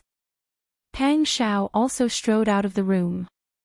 Magistrate Chen was stunned for a moment, but then he quickly chased after him. Wang Yi, this official will go with you. Pang Shao smiled and shook his head. He patted Magistrate Chen's shoulder and said, there's no need. Magistrate Chen still needs to oversee Golden Harbor. No matter what happens in the future, this king believes that as long as Lord Chen is here, the people of Golden Harbor will have hope of survival. He spoke as if Pang Shao was going to a dragon's lair or a tiger's den. Lord Chen said anxiously, Wang Yi, this won't do. We were the ones who came up with the idea, but you're the only one who's going to take the lead at this critical moment. What kind of person am I? Don't worry, even if Your Majesty blames me, this official will shoulder the blame with you. I definitely won't let you take the blame. Pang Shao cherished Lord Chen's sincerity even more after hearing his words. He smiled and persuaded, Lord Chen, this king is Your Majesty's special envoy for disaster relief. This king is the one who should take the lead. You're the pillar of support for the people of Golden Harbor. At this time, Golden Harbor must not fall into chaos. So you and I should go our separate ways. Wang Yi. Lord Chen was moved and his eyes reddened. Pang Shao smiled and said, don't worry, Lord Chen. This king knows his limits and won't harm innocent people. This king won't use force this time either. He's just trying to be polite before resorting to force. In fact, the guards of the prince's mansion were all experts. How could an ordinary country squire resist the elites of Jinghu Wei? Pang Shao brought few but elite guards with him. Their imposing manner was enough to overwhelm anyone. There was no need to be afraid of violence. Pang Shao sent someone to inform Qin Yining and then brought Huzi and the others to Huimin village. When Qin Yining heard that Pang Shao brought people to Huimin village, he couldn't help but sigh. I guessed that he would find a way to solve the famine. But this trip will be very dangerous. It will be easy for people to talk about it. Chapter 11-13. Qin Yining shook her head. She casually fiddled with the green jade gourd on her skirt. She turned around and slowly walked in with Ji Yun and Bing Tang. These days, Golden Harbor's food was tight. However, Pang Shao couldn't bear to let Qin Yining starve. Pang Xiao had porridge for every meal. Qin Yining ate better than Pang Xiao. Every time there was porridge, Pang Xiao would scoop the dry porridge for Qin Yining. Qin Yining didn't have a big appetite and deliberately saved a little. However, every meal, Pang Xiao would eat the leftovers from Qin Yining. If the masters were like this, the rest of the people were in similar situations. Ji Yun, Bing Tang, and the others felt their hearts ache when they saw this. They wished they could contribute their own food as well. However, Qin Yining rejected them every time and watched them eat. Every time, she would tell them, now is not the time to enjoy. It's fine as long as we can survive. They were touched by a master who was so considerate of them. Therefore, the food crisis became a heavy burden on everyone's heads. Wang Yi really didn't have any other choice. The situation in Golden Harbor City is still considered good. The situation outside the city is even worse. Magistrate Chen has sent people out to check the situation every day and gather the dead people to deal with them. He's afraid that there will be an epidemic, Ji Yun said. Bing Tang sighed and said, but the people live in such an atmosphere and watch their relatives and friends die every day. Even if they survive in the future, I'm afraid they will have a mental breakdown. The few of them returned to their rooms. Qin Yining sat down on the warm Kong bed with a thick eiderdown cushion by the window. He sighed and said, now, we can only try our best to let more people live. Only by living can we have emotions. As for whether our hearts can accept it, we can only leave it to time. This topic was too heavy. The few of them didn't speak for a while. Qin Yining propped her chin up and looked out the half-open window. A few yellow leaves fell and landed on the tidy bluestone tiles. At this moment, she saw a person walk over quickly, stepping over a few fallen leaves on the ground. Princess Consort. It was Liao Zhibing. When she saw that it was Liao Zhibing, Qin Yining stood up immediately. Her vision went dark for a moment, and she immediately held onto the table for support. Ji Yun and Bing Tang hurriedly supported Qin Yining. Wang Fei, please stand up slowly. I'm fine. Qin Yining walked quickly to the door. Mr. Liao, how is it? Liao Zhibing smiled and said, fortunately, I didn't let you down. The first batch of treasures has been exchanged for gold, silver, and banknotes. Princess Consort, should I order someone to bring these things in? Qin Yining thought for a moment and said with a smile, no, we'll attract too much attention if we enter the city. Let's immediately take these treasures to Huimin village. Wang Yi went to visit Squire Lu today. In order to avoid being mistaken as a bandit, we'd better go there as soon as possible. Hearing this, everyone could not help but chuckle. When Liao Zhibing found out that his group had arrived in time, he was very happy and hurriedly went to make arrangements. Qin Yining ordered someone to prepare a carriage. With Bing Tang and Ji Yun, they left the yamen under the protection of Jing Zhe and the other 3 secret agents. The weather was getting colder, and the streets were bleak. There was not a single person to be seen. The desolate scene made people feel depressed. When they exited the city, they saw County Magistrate Chen ordering people to set up a porridge stall for disaster relief from afar. Seeing the dark mass of people, Qin Yining felt a chill run down his spine. If they did not handle this properly, they would not be able to get food. Who knew how many of these people would die? Thinking of this, Qin Yining's expression became resolute. He ordered his men to hurry. This time, Liao Zhibing was working with several Jinghu Wei. These people had followed Qin Yining to Waterzai country before, so they were all familiar faces. When they saw each other, they felt a bit closer. When these people bowed to Qin Yining, they also felt a bit closer and more casual. The group of people rushed to Huimin village at top speed and arrived at their destination not long after. There was only one wide street in the entire village. On both sides of the street, there were rows upon rows of houses and courtyards. At this time, all of the houses were white. It was also autumn, so the bleak scene made people feel that it was very bleak. However, there was one house that stood out from the rest. It was like a crane in a flock of chickens. Just by looking at the courtyard, one could tell that it was twice the height of a normal house's courtyard. There were even high observation platforms at the four corners. Although the building was not very exquisite, it looked more imposing than a normal house. With such a clear target, it saved them a lot of time to find it. Qin Yining led his men in the direction of the courtyard. Not long after, they saw 100 guards from the Wang estate standing in a neat formation outside the courtyard. The courtyard door was wide open. Pang Xiao was talking to an old man in his 60s, who was wearing a sapphire blue robe with wide sleeves. The old man's attitude was neither servile nor overbearing. This old man can understand that Wang Yi is doing this for the sake of the people. But look, this old man has dozens of people at home. Besides, the food in my hands did not come from the wind. Wang Yi is a benevolent and righteous person. He assists your majesty and cares for the people. He is much more benevolent and righteous than the incapable ruler of the previous dynasty. Now that Wang Yi has brought so many people to block this old man's door, what do you think this old man should do?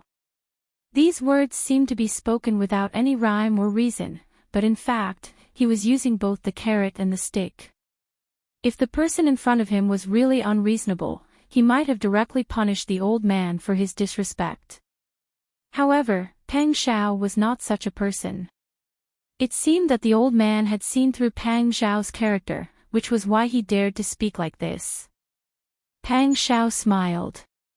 When he heard the sound of footsteps and carriages, he turned around and saw Qin Yining lifting the curtain of the carriage and looking at him. When he saw Liao Zhibing in several carriages behind Qin Yining, he immediately understood. His darling was afraid that he would not be able to move an inch without money and would be labeled as a bandit for no reason. Pang Xiao originally did not intend to rob, but seeing the people in the city dying one by one and your majesty not responding, he could not bear to see so many people starve to death. Before the treasure arrived, he wanted to buy it on credit and solve the urgent problem first. However, this Squire Lu was a cunning old fox. He was not moved by force or persuasion. It was useless to persuade him with emotion. If he spoke more harshly, he would lie down on the ground and threaten Pang Xiao, saying that he was abusing the common people. Pang Xiao's attitude softened a little and he showed the same face as before. Pang Xiao was even thinking about whether or not to pressure him, but Qin Yining just happened to arrive at this time. Pang Xiao said, "This king understands Squire Lu's meaning. This king is just a boorish man and does not dare to compare himself with others. This king does not want to rob you of the grain. He has been standing here for so long to discuss the price with you. Squire Lu is a smart man. You should know that this king's patience is very limited, right?" Squire Lu saw this and could not help but swallow a mouthful of saliva. He thought about what he had just said and could not help but break out in a cold sweat. Pang Xiao continued, "This year's season is not good. The heavens are not willing to fulfill the people's wishes. The people have been hungry for so long that I'm afraid they have already lost their patience.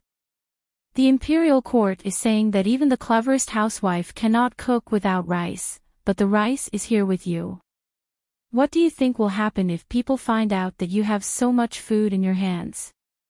Squire Lu's face turned pale.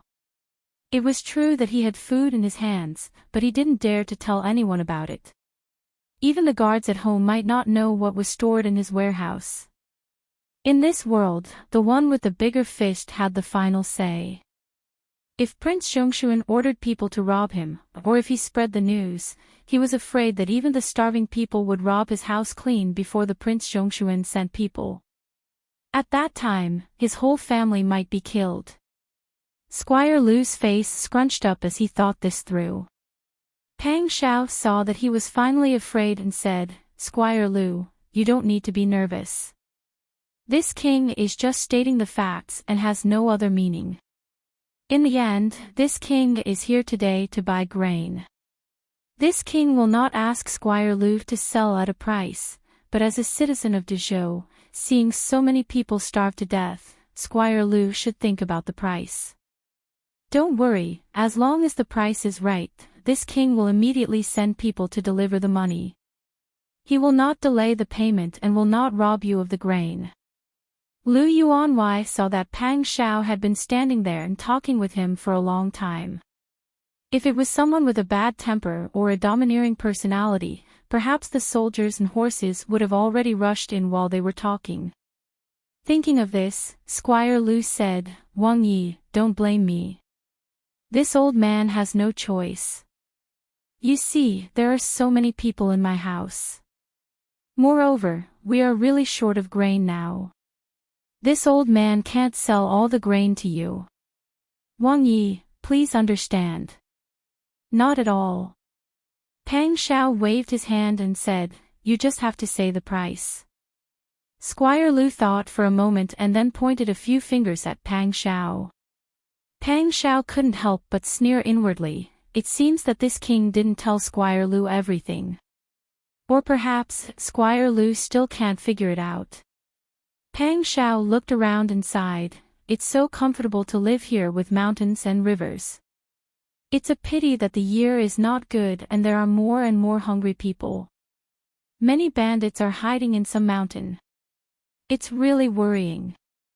Squire Lu looked at Pang Xiao's eyes that contained a biting cold murderous intent and immediately realized his mistake. He quickly withdrew 2 fingers. "Wang Yi, it can't be any lower. If it's any lower, this old man will lose money.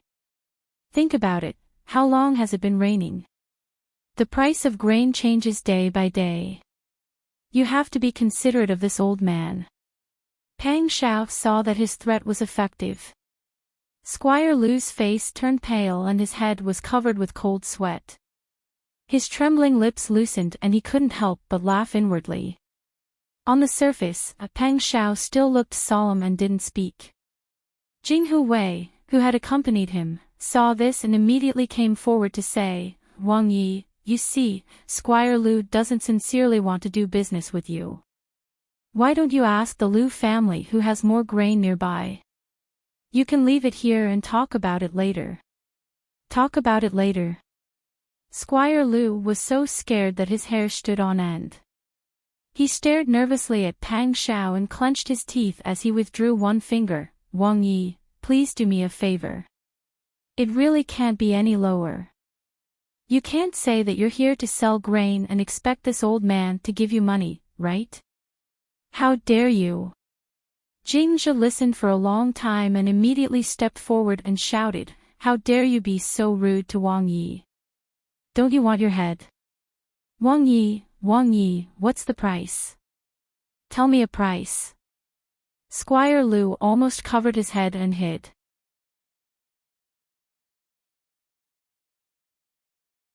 Chapter 11-14. Squire Lu's heart resisted. At this critical juncture, he would be harming whoever he recommended. Wouldn't those people hate him to death after this matter? But in line with the principle of sacrificing friends is better than sacrificing oneself, Squire Lu's voice trembled as he mentioned 2 families. Pang Xiao nodded and said with a smile, "Squire Lu is indeed a sensible person. Then let's follow Squire Lu's request. This amount." Pang Xiao raised a finger.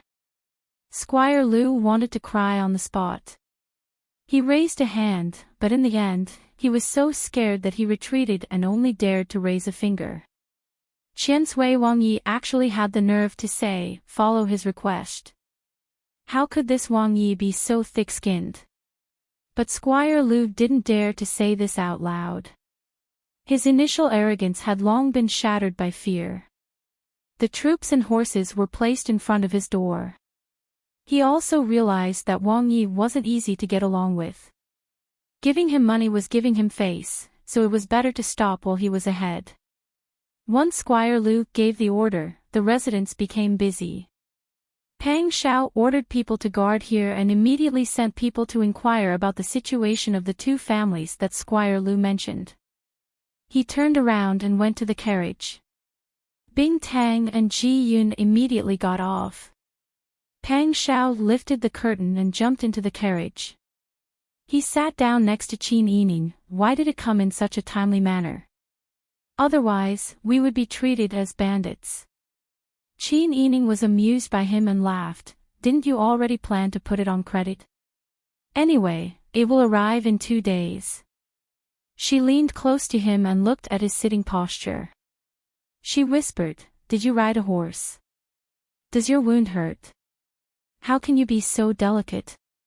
Pang Shao stretched out his long arm and put it around Qin Yining's shoulder. When he felt her delicate bones, he couldn't help but frown. These days, Qin Yining couldn't eat or sleep well. She was exhausted, so she lost a lot of weight. They were in the disaster area, and the people were facing the threat of death every day.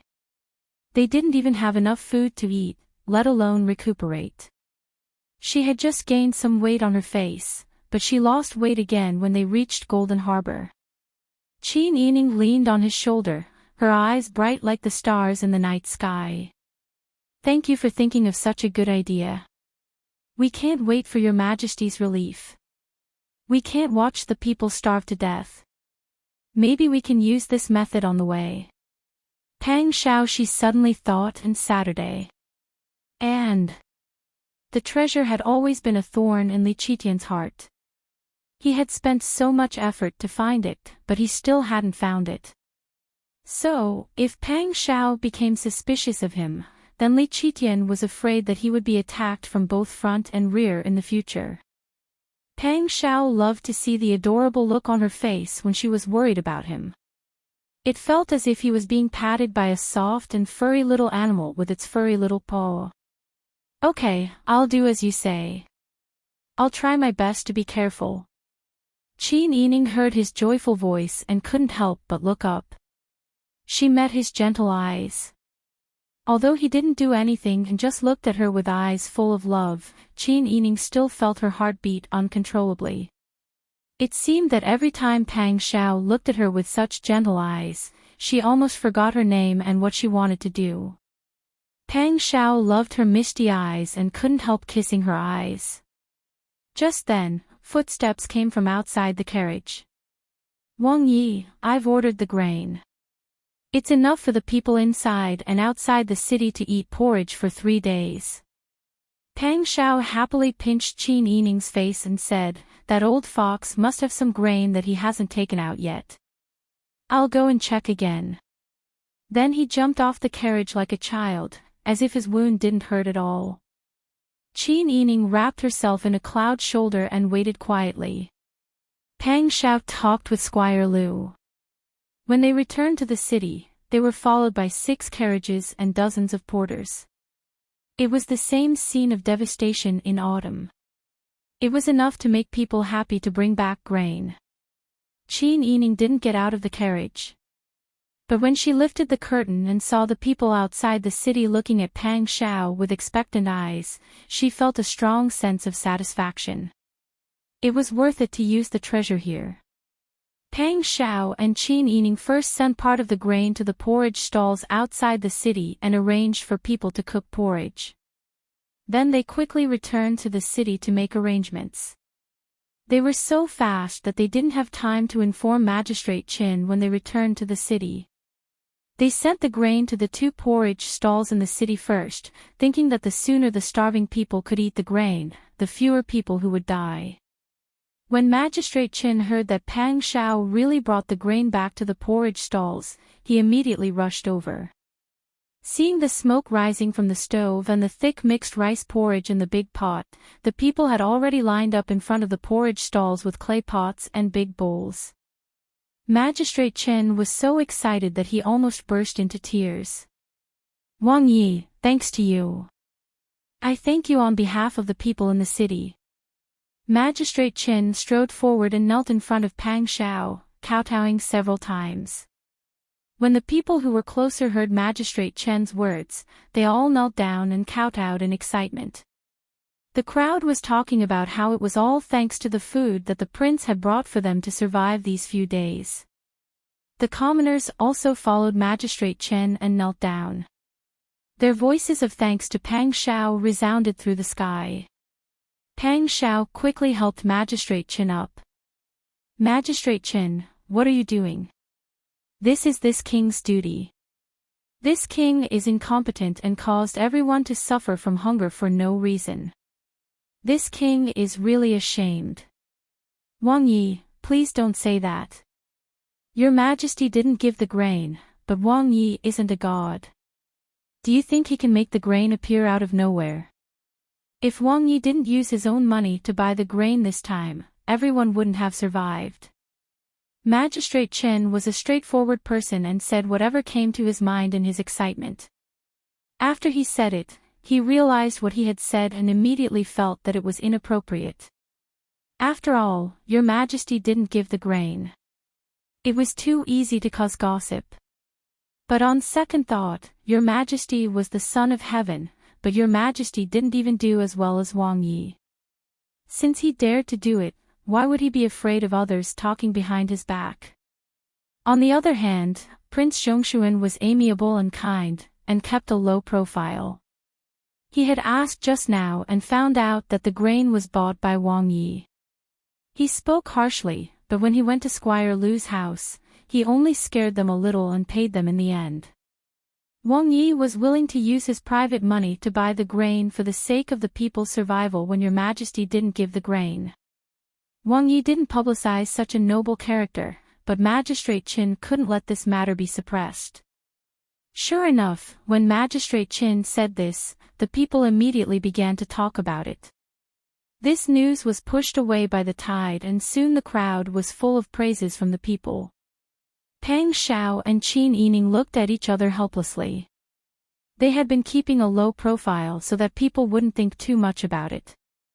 The current situation wasn't so bad because Wang Yi had some money to use, so it wasn't eye-catching.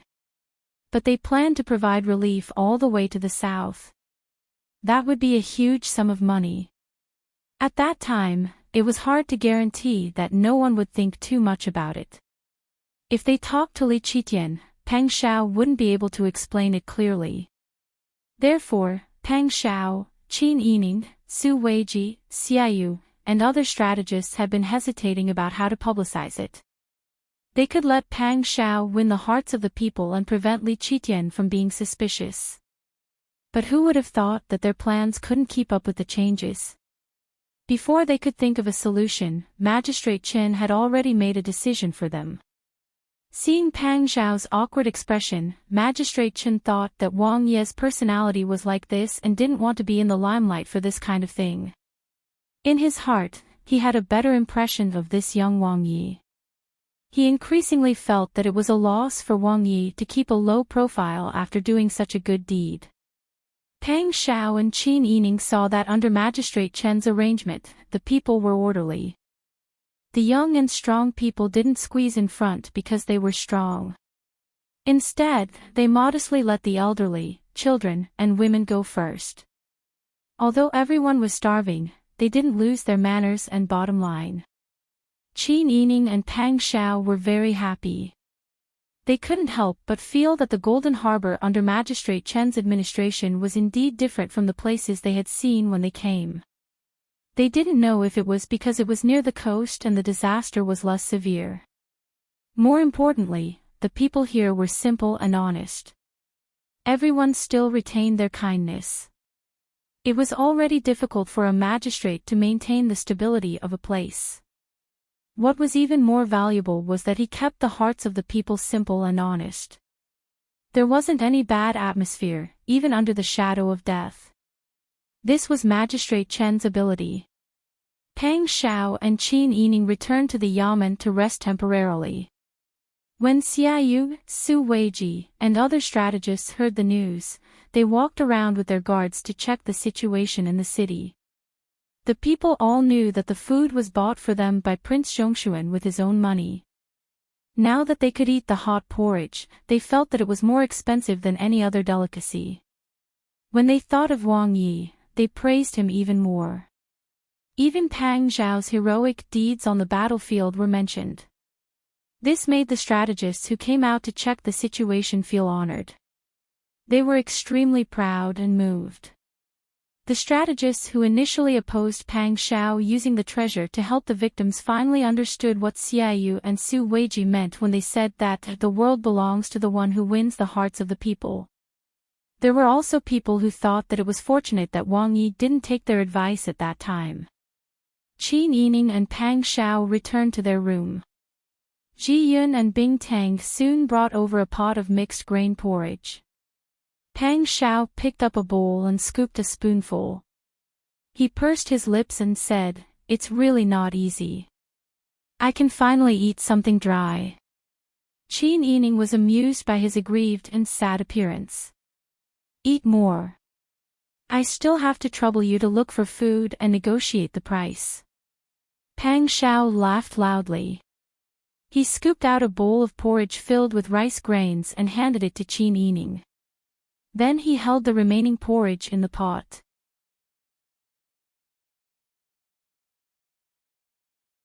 Chapter 11:15. Qin Yining ate half a bowl of rice and poured the remaining half of the rice directly into the crock that Pang Zhao was holding. Then, he picked up the white porcelain cup and rinsed his mouth. Pang Zhao frowned and said, "Why are you eating so little? Now that we have food, you don't have to be like before. I'm a man. I'll be fine even if I don't eat or drink for a few days. But look at how thin you are." As he spoke, he scooped some porridge for Qin Yining. However, Qin Yining shook his head and said, "I really can't eat anymore. Maybe it's because I'm used to eating less these days. It's not easy to eat so much. We'll have more and more food in the future. Are you afraid that I won't be able to eat well? When I'm better, I'll ask Bing Tang to cook medicinal porridge for me." When Pang Zhao heard this, he felt a little better. However, the thick porridge that he had just eaten had lost its taste at this time. He really didn't want Qin Yining to suffer with her anymore, but every time it happened, it always gave him a hard blow. He even wondered if he had done something wrong to end up in such a state. Qin Yining saw that Pang Zhao was eating absent-mindedly. He didn't need to think carefully to know what he was thinking about again. She leaned forward and hugged his arm. She rested her chin on his shoulder and tilted her head to look into his eyes. As soon as she came over, Pang Zhao came back to his senses. When he saw that she was clinging to him like a soft and cute kitten, his heart almost melted. For such a good sister, he could make decisions that he didn't want to make. Pang Zhao pressed his face against hers and finished the porridge almost fiercely. He called Bing Tang to the side and whispered to her to Qin Yining's body. Then, he hurried out again. Bing Tang and Ji Yun came into the room and called Ziyuan and Smile to come in and clean up. Then, they chatted with Qin Yining. Wang Yi looked a little scary just now. It was as if someone had angered him. Ji Yun still had lingering fears. Bing Tang shook his head with a smile. Wang Yi is clearly worried about Princess Consort. Qin Yining tightened his collar and smiled faintly. He's always making a big fuss over nothing. How is this making a fuss over nothing? Bing Tang smiled as he pulled Qin Yining's hand over and placed his finger on her neck. Wang Ye's heart aches for a while when he sees you lose a strand of hair. He feels that he didn't protect you well.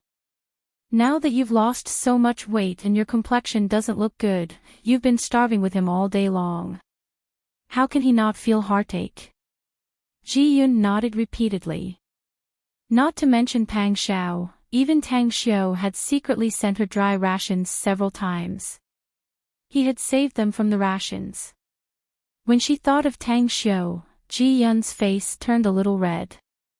Qin Yining saw that Bing Tang was checking her pulse and smiled without saying anything. How could she not understand Pang Zhao's intentions? But this was the current situation.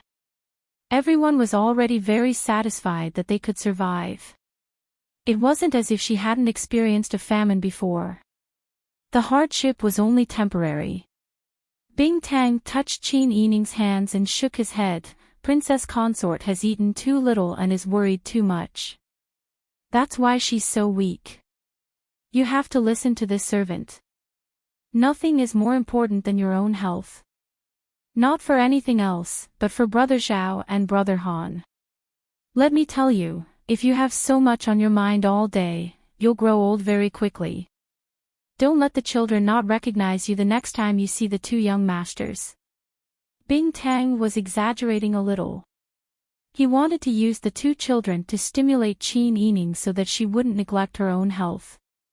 But when Qin Yining heard this, his heart skipped a beat.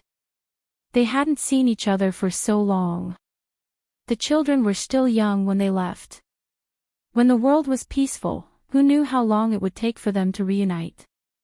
At that time, the children might not recognize her. What's more, their current situation was so tense that it wasn't certain if they could keep their lives. If something went wrong, they might not be able to see each other again. Thinking of this, Qin Yining's eyes turned red.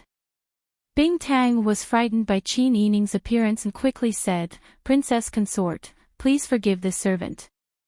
This servant was just afraid that you would be depressed. This servant was just joking. Please don't take it seriously." "That's right, Princess Consort. You still don't know Bing Tang. This girl loves to frighten people.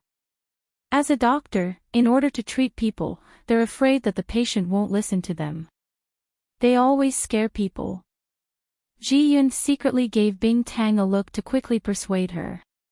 She knew that Princess Consort was thinking about the children all day, but she couldn't show it in front of Wang Yi. It was true that there wasn't enough food in the disaster area. Li Qitian was pressuring them step by step.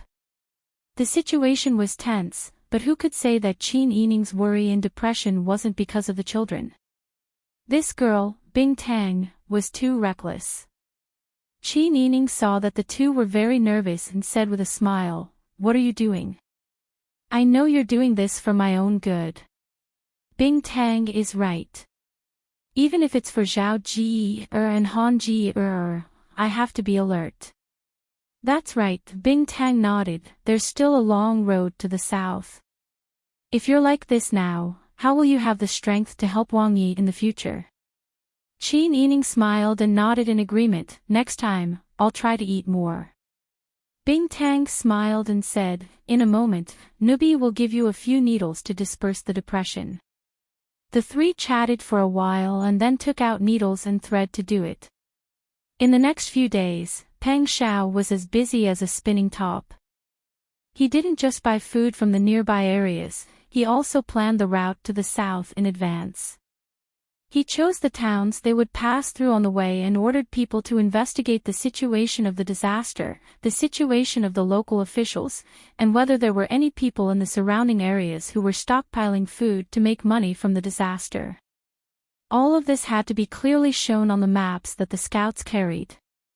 Qin Yining followed Bing Tang's instructions and gradually increased her appetite.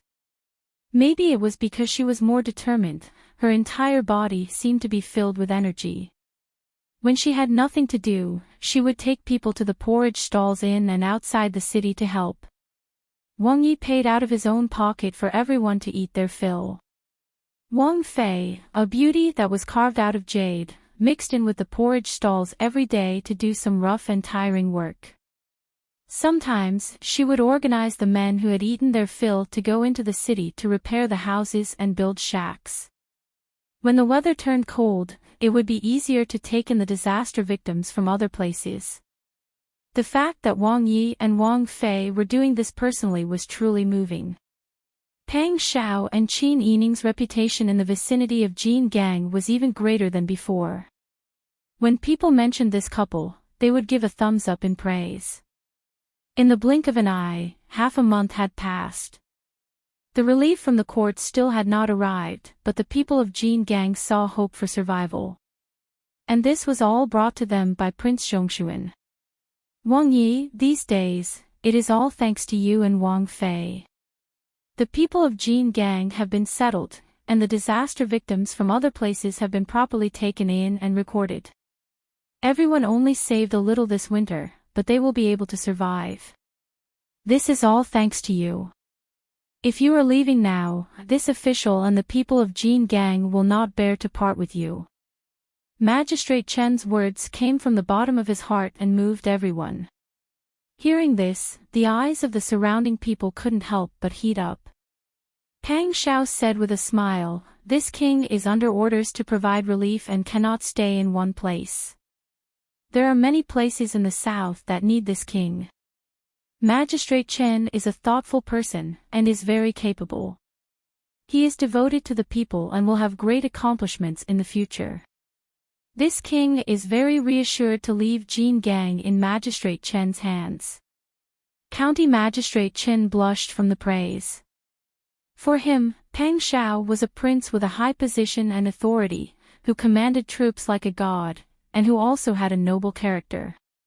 For him to be praised by Pang Xiao made him feel even better than being praised for his achievements. Saying goodbye to Magistrate Chen, Pang Xiao followed the original plan and left with Qin Yining. But when they came out of the city gates, they saw the people as thin as sticks on both sides of the road. The autumn wind was very cold. The disaster victims were wearing thin clothing, but they all stretched their necks to look at the city gates. No one wanted to leave first. Seeing Pang Xiao's group come out of the city gates, someone in the crowd said, "They're coming, they're coming." Then, someone took the lead and everyone knelt down and shouted, "Long live Wang Yi." Some people were so grateful that they couldn't speak and cried, thanking Wang Yi for saving their lives. Qin Yining and Pang Xiao sat side by side in the carriage. Hearing the shocking cheers and seeing such a warm scene, the two of them were very moved. At this time, the strategists who followed Pang Xiao also felt honored. They felt that following such a benevolent and wise master was the best choice. Because Pang Xiao was already prepared, although the rest of the relief journey was bumpy, everything was under Pang Xiao's control. But when Pang Xiao's group came to the next city, Li Qitian in the capital also received news from Jin Gang. He's selling the food himself. Li Qitian angrily slammed the booklet on the table. So he's showing off his benevolence and righteousness. All the land under the heavens belongs to the king. We are the ruler of the world. We don't even have anywhere to sell our money. How could he have any? Xiong Jinchue lowered his eyes and tried his best to reduce his presence. The other servants in the imperial study also lowered their heads, afraid that they would become the next target of your majesty's anger. Li Qitian angrily paced back and forth. Taitan's war situation was tense, and Gao Wenliang was useless. The same tiger army was not able to display even a tenth of its strength under Gao Wenliang's command. Ji Ziyu gritted his teeth and persevered. But at the end of the day, the soldiers' pay could not keep up. How much could they display when they were hungry? But Taitan had Lu Heng's support. Si Qin himself was cunning and cunning. With the addition of the fox-like Lu Heng and the financial support of the Lu family, this war was really too difficult. Xiong Jinshue. This servant is here. Xiong Jinshue could not avoid it. He lowered his head and bowed. Li Qitian said, "Go and call Lei Guaning and Song Deqiu over." "As you wish." Xiong Jinshue immediately responded and rushed to find the two officials. Pang Xiao stayed here. Qin Yining came to a new city. He found that the impact of what official Qin said that day had spread far and wide. Qin Yining was a little worried. The people trust you and think highly of you. These are all good things. But I am still a little worried. I want the reputation, but I don't want the emperor to be suspicious of where your money came from. What if he doesn't say that it's a treasure, but instead accuses you of being greedy all these years? Pang Xiao nodded. These are all possible. But fortunately, Teacher Xia thought of a good idea. What idea? Qin Yining was curious.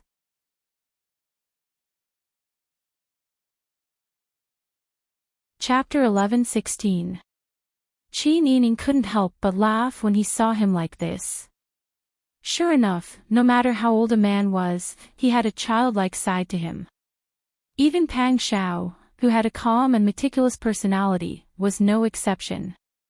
The procession slowly approached Shuanan City, and the scene before them was even more miserable than when they were at Golden Harbor. The closer they got to the old capital of Dian, the more serious the disaster became. Pang Xiao and Qin Yining were no longer in the mood to chat, and each of them looked out of the window at the densely packed areas of the disaster victims. They found that there were less than 1 out of 10 middle-aged and elderly people left, and there were also very few children. Most of the survivors were young and strong men, and only a small number of women were left. In the face of a natural disaster, a strong man had more ability to survive than a weak woman.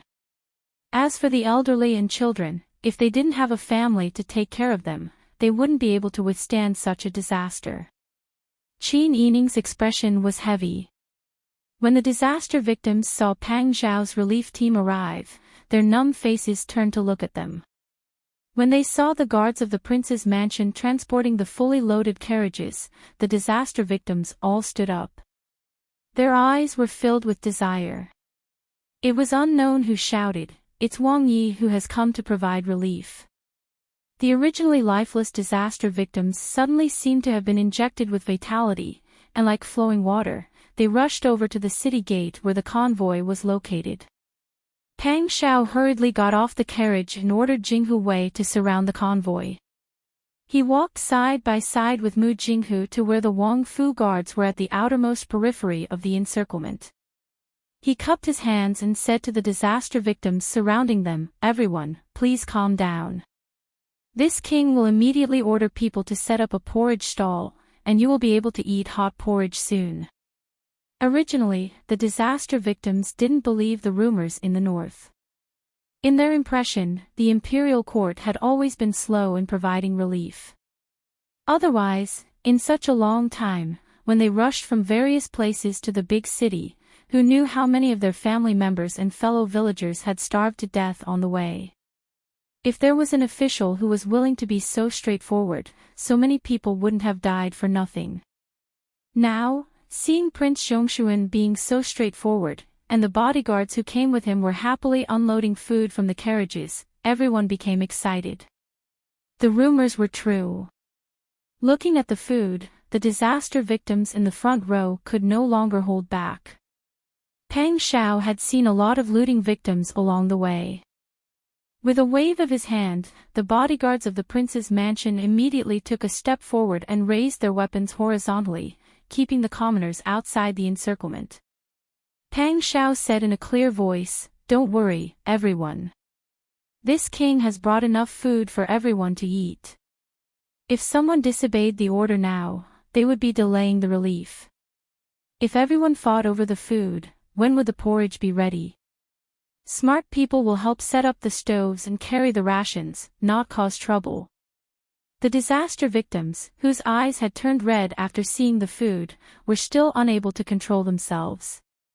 However, they were afraid of the swords in the hands of the prince's mansion's personal guards, so they did not dare to act rashly. There were also some people who heard Pang Xiao's words and their rationality prevailed. They spontaneously told the people around them to maintain order. There were also a few young people who stood out and volunteered to help. Pang Xiao nodded with satisfaction. His men organized the disaster victims to find a place to set up a stove. With someone leading the way, there were disaster victims who could still work who stood out to help. The order outside the city gate was immediately restored. Pang Xiao returned to the carriage. Qin Yining was looking out of the window. When he saw Pang Xiao coming over, he gave him a thumbs up, causing Pang Xiao to laugh uncontrollably. When they arrived at the city gate, Xia Yu and Su Weiji led people to post a notice. Qin Yining was very curious. He got off the carriage to take a look, only to see a list of sponsors on the notice. The wording was simple. It praised the rich merchants who sold the food to Pang Shao along the way. However, it did not say that they sold the food, but sponsored the food. By changing the words, even the meaning had changed. In the blink of an eye, the people who profited from the national disaster became great philanthropists. Qin Yining turned to look at Pang Shao and could not help but laugh.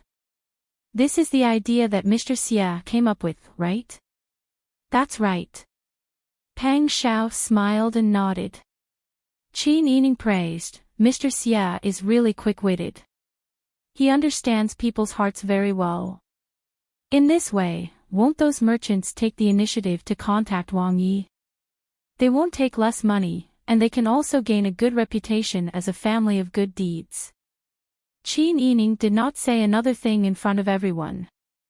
This method would also hide how much money Pang Shao used. If people asked, they could say that someone sponsored the food. In any case, in front of Li Qitian, no matter how much kindness and loyalty Pang Shao had, he would be misunderstood. He would be accused even if he did not have any crimes.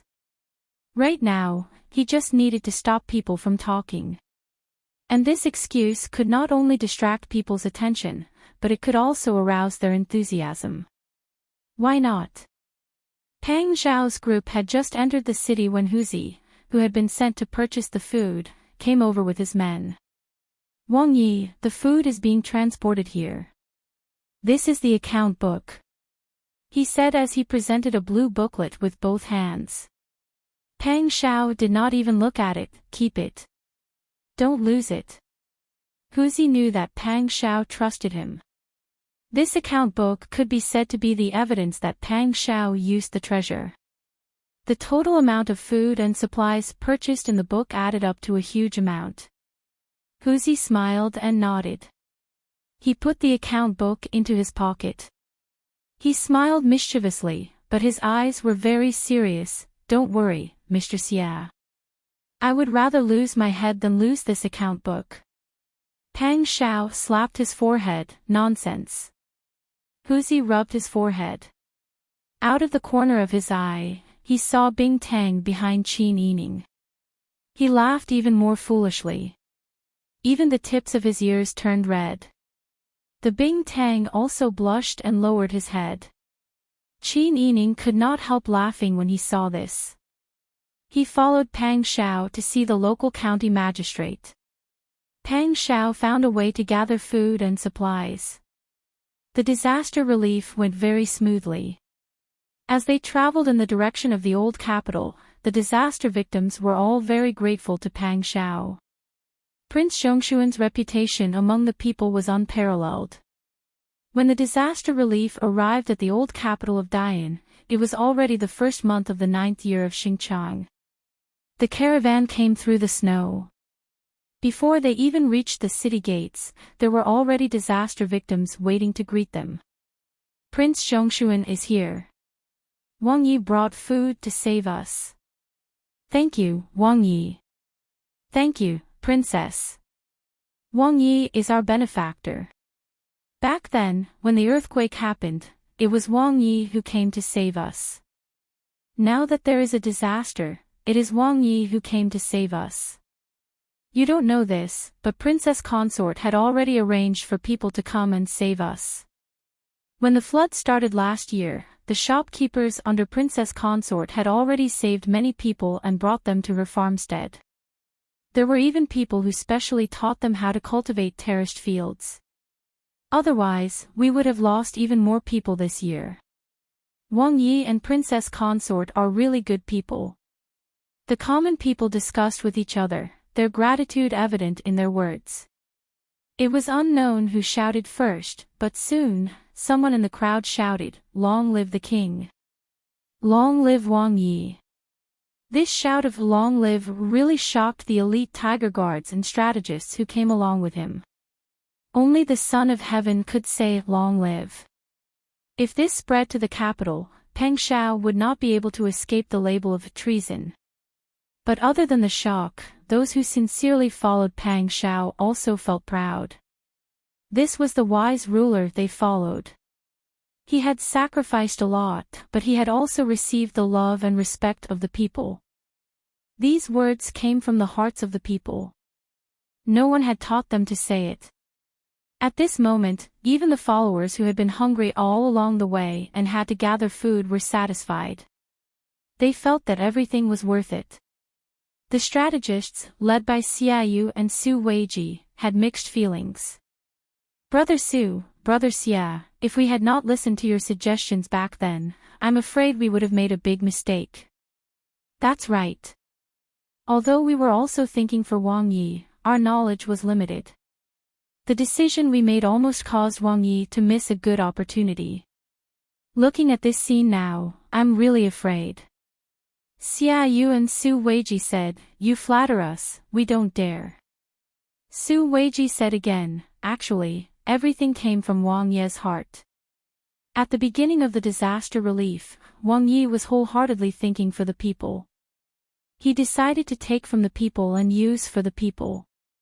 If Wang Yi's heart was not for the people, even if you and I tried our best to persuade him, Wang Yi would not listen. Xiaoyu also nodded and pointed to the sky, isn't that person an example?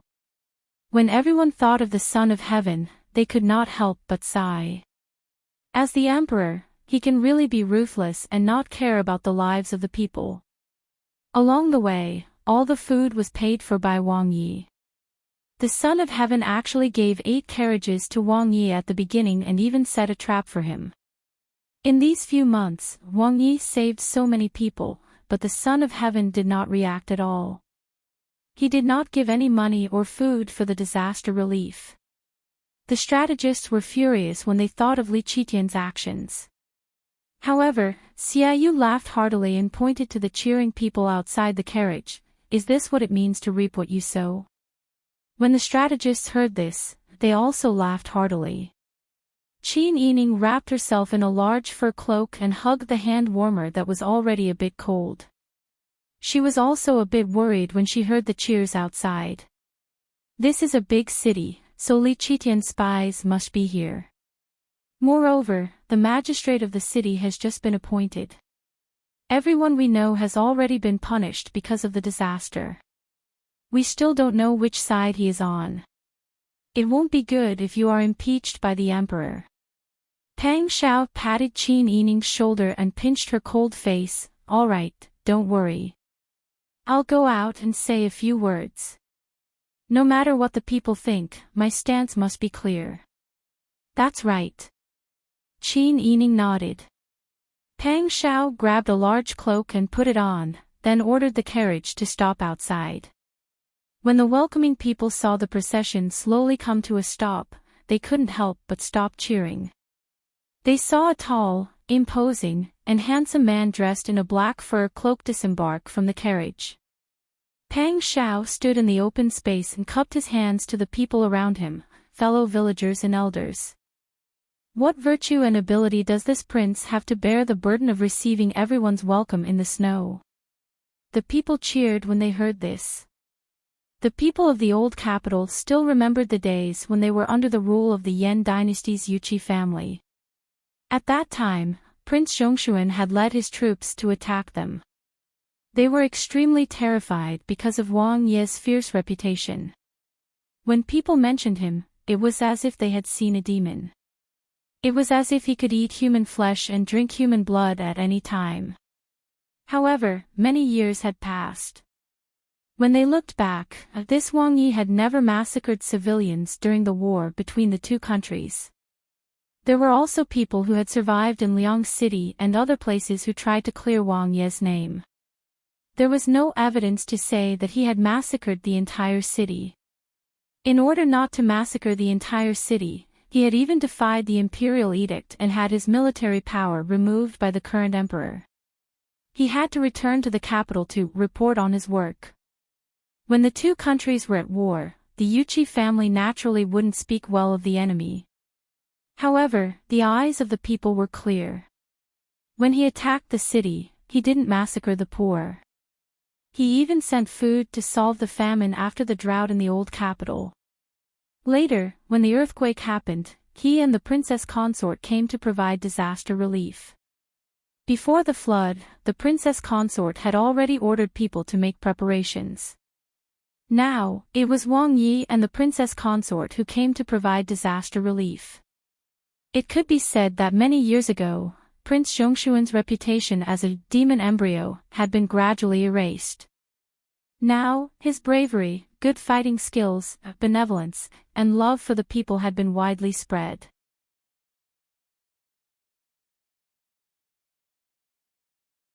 Chapter 11-17.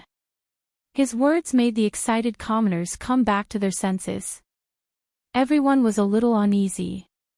Wang Yi was right. Only the emperor can say long live. They were so excited just now. If someone heard them and reported them to your majesty, they would be accused of treason. Seeing that everyone realized the seriousness of the matter, Pang Xiao explained, this king can understand everyone's excitement.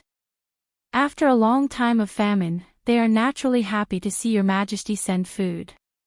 What everyone wants to express is that your majesty cares about the commoners and long live your majesty. I think everyone can understand. With the way out, there was no lack of smart people in the crowd who nodded in agreement. Wang Yi is right. Everyone wants to say that your majesty is wise. It's all thanks to your majesty that we can survive. The commoners who came back to their senses also agreed. But facing Prince Zhongshuan, who gave them food and helped them cover up, the admiration and gratitude in their hearts were indescribable. The mountain was high and the road was long. The emperor didn't care about them. The one who really helped them was Wang Yi, who was wronged and suppressed. It was rumored that Prince Zhongshuan was stripped of his military power and official position. He was even publicly beaten by your majesty in the throne room for a groundless crime. Now, Wang Yi was still wholeheartedly speaking for your majesty and thinking for the commoners. Such a benevolent and righteous person's sincere heart was being trampled on. The commoners all felt that it wasn't worth it. Wang Yi. At this moment, the old capital's gates opened. A man who was about the same age as Pang Xiao, dressed in casual clothes and a dark gray cotton cloak, quickly walked in with a group of attendants. This official is the old capital's magistrate, Yun Yankai. Greetings to Wang Yi. The people behind Yun Yankai also bowed. Pang Xiao couldn't let the dignified magistrate bow. He hurriedly reached out to help him. Lord Yun, there's no need to be so polite. This king made a mistake and disrupted the order of the old capital. Please forgive him. A trace of surprise flashed across Yun Yankai's eyes. Some said that Prince Zhongshuan killed people without batting an eyelid, while others praised him for loving the people like his own children. No matter how many rumors there were, they couldn't compare to seeing it for themselves. He didn't know about other things, but Wang Yi had a chance to be a human being. His reputation as a benevolent and righteous person might not be just an empty reputation. Now that he had met him, he realized that this person really knew how to conduct himself. He was a grand prince, yet he was treated so courteously in front of a mere magistrate. He gave him enough face and earned a good impression in front of the common people. The rumors were true. He was a wonderful person. Only then did Yun Yan respectfully return the greeting. He turned to the side and extended his hand to make an inviting gesture. He said with a smile, Wang Yi is truly too courteous. It is this official who has come late to welcome you. Wang Yi, please enter the city. Pang Xiao nodded and walked in front with Qin Yining. The group of people followed behind Pang Xiao and entered the old capital. Qin Yining looked at the familiar streets. After several wars and disasters, the old capital was no longer as prosperous as it was when she first returned to the Prime Minister's manor. Now it was the coldest time of the year. The falling snow covered the roofs, streets, and walls with a layer of white. Everything was gray and white, making people feel cold and lonely for no reason. Wang Yi, this official has already prepared the magistrate's yamen. I hope that you and Wang Fei will not mind. Will you move to the yamen to rest? Thank you for your kindness, official Yun. However, this king has already ordered people to come and make preparations. My humble wife's family has a residence here and hasn't lived in it for a long time. This king intends to accompany her back to take a look. I see. Wang Fei is from the old capital. This official has actually forgotten. Yun Yankai smiled and said, Wang Yi, if you have any orders, just say it. This official will definitely do it for you. Pang Xiao smiled, there's nothing else. Official Yun, please make the preparations. The provisions that this king ordered people to purchase in advance will arrive in the next 2 days. Use the provisions that this king brought to make porridge first. Let the people eat their fill first.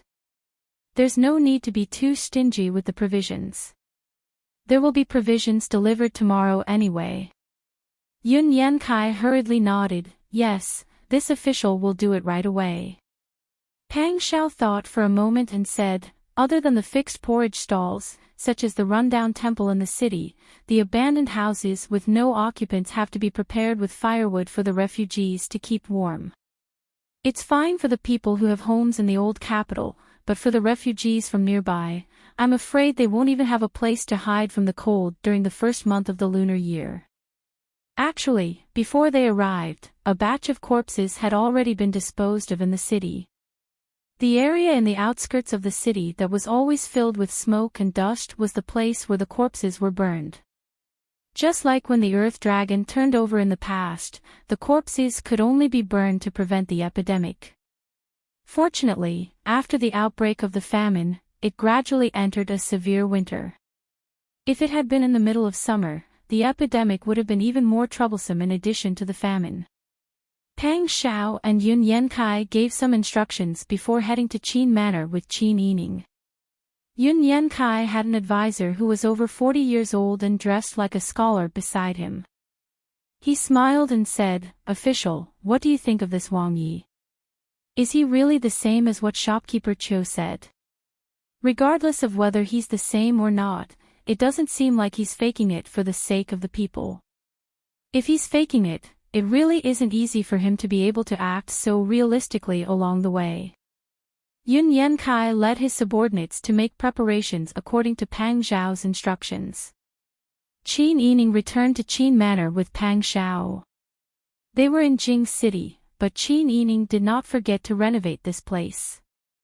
Although it had been destroyed and rebuilt several times, and had also experienced a famine, great shopkeeper Zhong had always been in the fields in the old capital.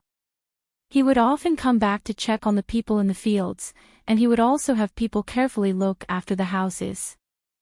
Therefore, when she and Pang Xiao returned, the manor was clean and tidy, as if they had just returned home less than 2 hours after leaving.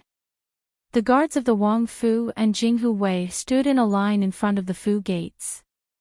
When Pang Xiao gave the order to open the door, the Fu gates were pushed open. Master Zhong came out with a group of familiar faces. He happily bowed to Qin Yining and Pang Xiao. Greetings to Wang Yi, greetings to Wang Fei. Master Zhong, please rise. Qin Yining hurried forward to support him. Then he nodded to the excited Lu Dehan, Lu Jiu, and the others behind Master Zhong. He said with a smile, it is great that you are all here. Long time no see, how are you? Good, all good. It is all thanks to Wang Fei's care. We have worked on the fields, and Ning Garden has been planted with terraced fields. Even though the season is not good, it is self-sufficient and can support many people. Lu Jiu still had a candid personality. She was not bashful when she saw Qin Yining. Lu Dehan saw Pang Xiao at the side. At first, he was slightly restrained, but since Lu Jiu was so open, there was no reason for him to be cautious. Therefore, Lu Dehan also said bluntly, it is all thanks to Wang Fei and Master Zhong. In this period of time, not just the people on the fields, even the workers in Wang Fei's factories have been well taken care of. Qin Yining looked with a smile at Master Zhong, who was still hale and hearty despite the dust on his temples. He said with a smile, "I have been busy in Jing. The mountains are high and the road is long, so I have not been able to attend to this place. The factories have stopped working, and everyone has nowhere to go. It is all thanks to Master Zhong's help." Master Zhong smiled and raised his hands in a bow. "Before we came out, Wang Fei had given all the orders to this old man. The workers in the factories are mostly the victims of the disaster that had been saved in the past. There are also soldiers and their families who had been wounded in the war with Wang Yi. Everyone is grateful to Wang Yi and Wang Fei. Therefore, they are especially willing to listen to this old man and go wherever he is ordered. It is because Wang Yi and Wang Fei have built a good foundation that this old man can do things more easily." Qin Yining smiled and said, "You are still so modest." Master Zhong's face flushed slightly, but he was happy inside. After following Qin Yining for so many years and seeing her accomplish one thing after another, Master Zhong had never regretted it. He felt lucky that he had followed the right master. "Wang Yi, Wang Fei, the kitchen has already prepared food. It is a cold day, and you must be tired and cold from the journey. Why don't you go eat and rest first?" Pang Xiao and Qin Yining did not refuse. The Qin Fu was so large that it could accommodate all of them. Bing Tang, Ji Yun, Han Xiao, and Ziyuan followed Qin Yining and Pang Xiao to Snow Pear Courtyard. The rest of the people could live wherever they liked. Master Zhong helped Huzi and Tang Xiu make arrangements for the accompanying Jinghu Wei and the guards of the Wang Fu. He also made arrangements for the people of the Qingtian Alliance and the Silver Mask's secret agent. Everything was arranged properly, and Qin Yining did not have to worry about it. Qin Yining and Pang Xiao freshened up and changed into casual clothes. Then they went to the bright hall of Snow Pear Courtyard. A charcoal brazier was burning in the middle of the floor, and the room was as warm as spring. There were 3 small plates of pickled vegetables and a plate of salted fish on the table. The porridge was thick mixed rice porridge. The candlelight flickered. Under the warm light, everything appeared quiet and peaceful. Qin Yining and Pang Xiao sat down at the square table. He smiled and said, "When I was first brought back by father, I lived here." "I know." Pang Xiao picked up a piece of salted fish with the bones removed for Qin Yining. "After you returned to the Fu, you were bullied. I saw it all." Qin Yining thought of how Mother Jean had thrown him to the side of the bamboo forest to be cold. He could not help but laugh.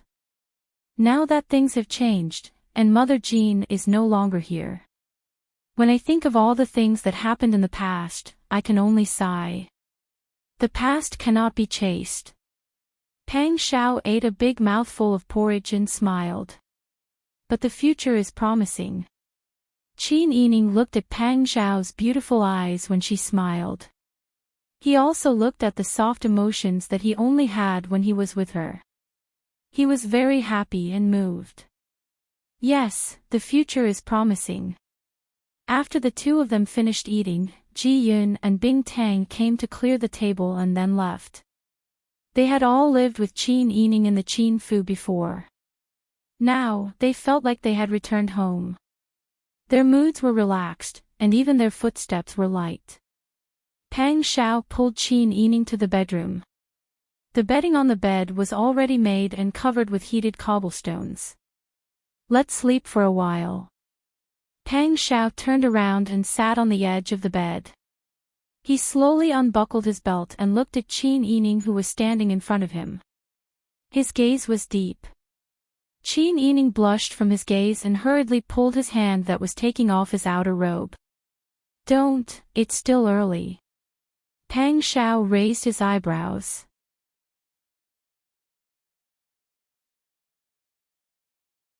Chapter 11:18. When Pang Xiao heard this, he was stunned for a moment. It was as if he could not understand the meaning of Qin Yining's words. Seeing his silly look, Qin Yining smiled and shook his hand. What's wrong? Sister E, do you mean that you might be pregnant? His voice was a little hoarse. That's not right. Bing Tang said that after he took that drug, he would not be able to get pregnant for at least 5 years. It might not be easy for him to recover in the future. He also said that his father-in-law might have been poisoned by that drug and could not have children for the rest of his life. It had only been 3 years. Could it be that his body was better and that the drug was no longer effective? Qin Yining raised his eyebrows and carefully observed his expression. It seemed that he was more shocked than surprised. Considering the current situation, it was indeed not the best time to have children. Qin Yining sighed softly and shook his head angrily. I'm not sure. Maybe it's because I haven't been resting well recently and I don't eat as well as before. My body has become weak and my period has been delayed. Pang Xiao suddenly came back to his senses. He was responsible for this. He felt that he did not have to worry about it after taking that drug, so he became more unscrupulous. Now, if she really was pregnant, he would not accept it or welcome it. How much of a jerk was he? Sister E, I was just too surprised. I thought you would have guessed. After all, you and I are both young and strong. Qin Yining's face was flushed, but he suddenly thought of something. Or do you know something and think that we won't have children? Pang Xiao's heart skipped a beat. His wife was too smart. He gave himself away with just one sentence. He was really overwhelmed. What do you mean? I just feel that the recent days have been too bumpy, so I didn't think too much about it. No. You must be hiding something from me. Qin Yining knew Pang Xiao too well. He could even see the slightest expression on his face. After thinking about it, he swallowed the words that were about to come out of his mouth. Could it be that her body was damaged after giving birth to the twins, so she couldn't get pregnant? Pang Xiao didn't want to tell her because he was afraid that she would be sad. She was always with Bing Tang. She could just ask Bing Tang later. Forget it. It's just that my body isn't in harmony. That's not necessarily the case. Are you still going to patrol the city later? Seeing that Qin Yining had changed the topic, Pang Xiao knew that she must have misunderstood. He didn't know how many times he had cursed himself in his heart. Why did he turn into a fool when he was in front of his wife? He quickly pulled her into his arms and said anxiously, "We'll talk about the patrol later. Don't let your imagination run wild. Let's look for Bing Tang now."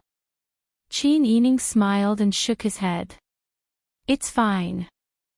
Since you don't want to patrol, you can take a nap.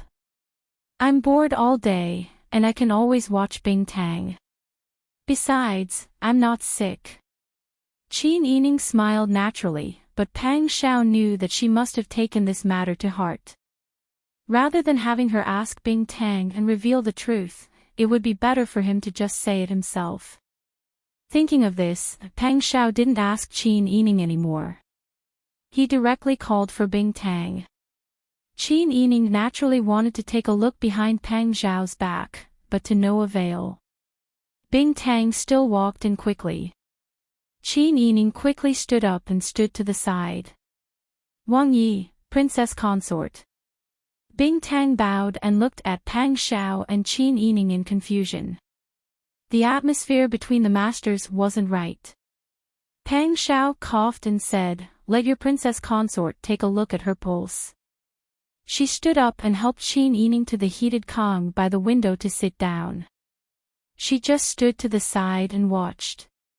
The road had been bumpy these past few days, and they had to stop and walk. The road conditions weren't good enough for Qin Yining to maintain his usual habits.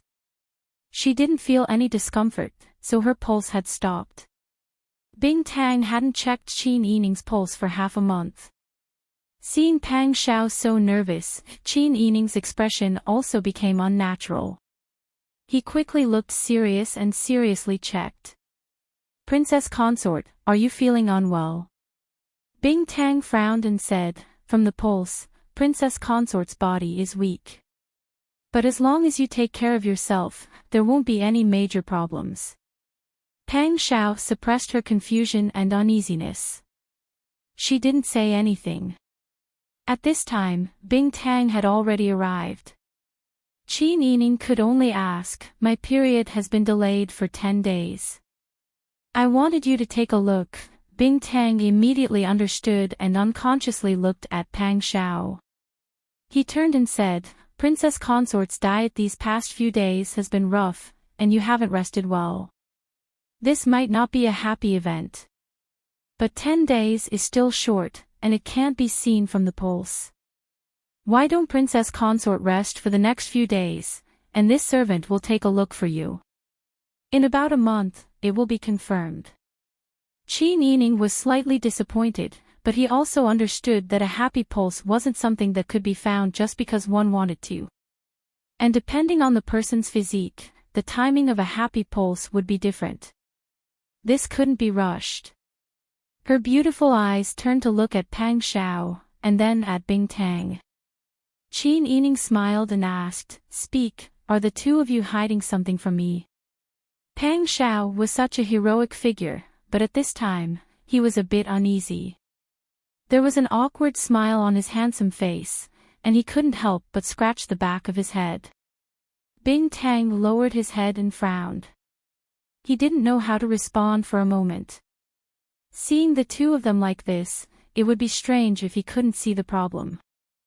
Qin Yining pretended to be angry and asked, What exactly are the two of you hiding from me? Could it be that you can't say it here? Sister Yi, don't be angry. Pang Xiao said with a smile, Actually, there's nothing to hide from you. We're together all day long. Why wouldn't I tell you? This matter is actually... Pang Xiao's tone was hesitant. Qin Yining's face gradually lost color. Could it be that there was something wrong with her body and she couldn't have children in the future? Seeing Qin Yining's face turn pale, Pang Xiao anxiously said, Actually, it's because I took a kind of medicine. It's not easy for women to get pregnant for 5 years. That's why. I'm a bit surprised. Qin Yining's pupils shrank. He suddenly raised his head to look at Pang Xiao. How long have you taken it? It's been 3 years. Pang Xiao could only obediently answer at this time. Qin Yining said in a low voice, After I gave birth to Zhao Gu-er and Han Gu-er. Pang Xiao nodded. Seeing Qin Yining's furrowed brows, he anxiously wanted to explain. But Bing Tang was a step ahead of him. Wang Fei, don't misunderstand. It was this servant who gave this medicine to Wang Yi. At the time, Wang Fei had suffered a lot when giving birth. It could be said that the process was tortuous and dangerous. Wang Yi felt sorry for you and didn't want you to suffer like this again. He privately found this servant and asked this servant if there was any medicine for men to take. My late father treated the nobles in the palace. In reality, he knew a lot of the secrets of the dukes and marquises' families. That kind of medicine did exist. I made it and gave it to Wang Yi. Qin Yining's almond eyes widened. He couldn't believe that Pang Xiao would do such a thing. What man didn't want to have more children? Because of this, men would take concubines. She never would have thought that not only did Pang Xiao not take concubines, he also gave himself this kind of sterilization medicine. The reason was because he was afraid that she would walk through the gates of hell every time she gave birth to a child. Tears streamed down her face and rolled onto her lapel, leaving dark tear stains on her face. Pang Xiao panicked when he saw her tears. He quickly hugged her and clumsily wiped away her tears with his big hands. Sister Yi, don't cry, don't cry.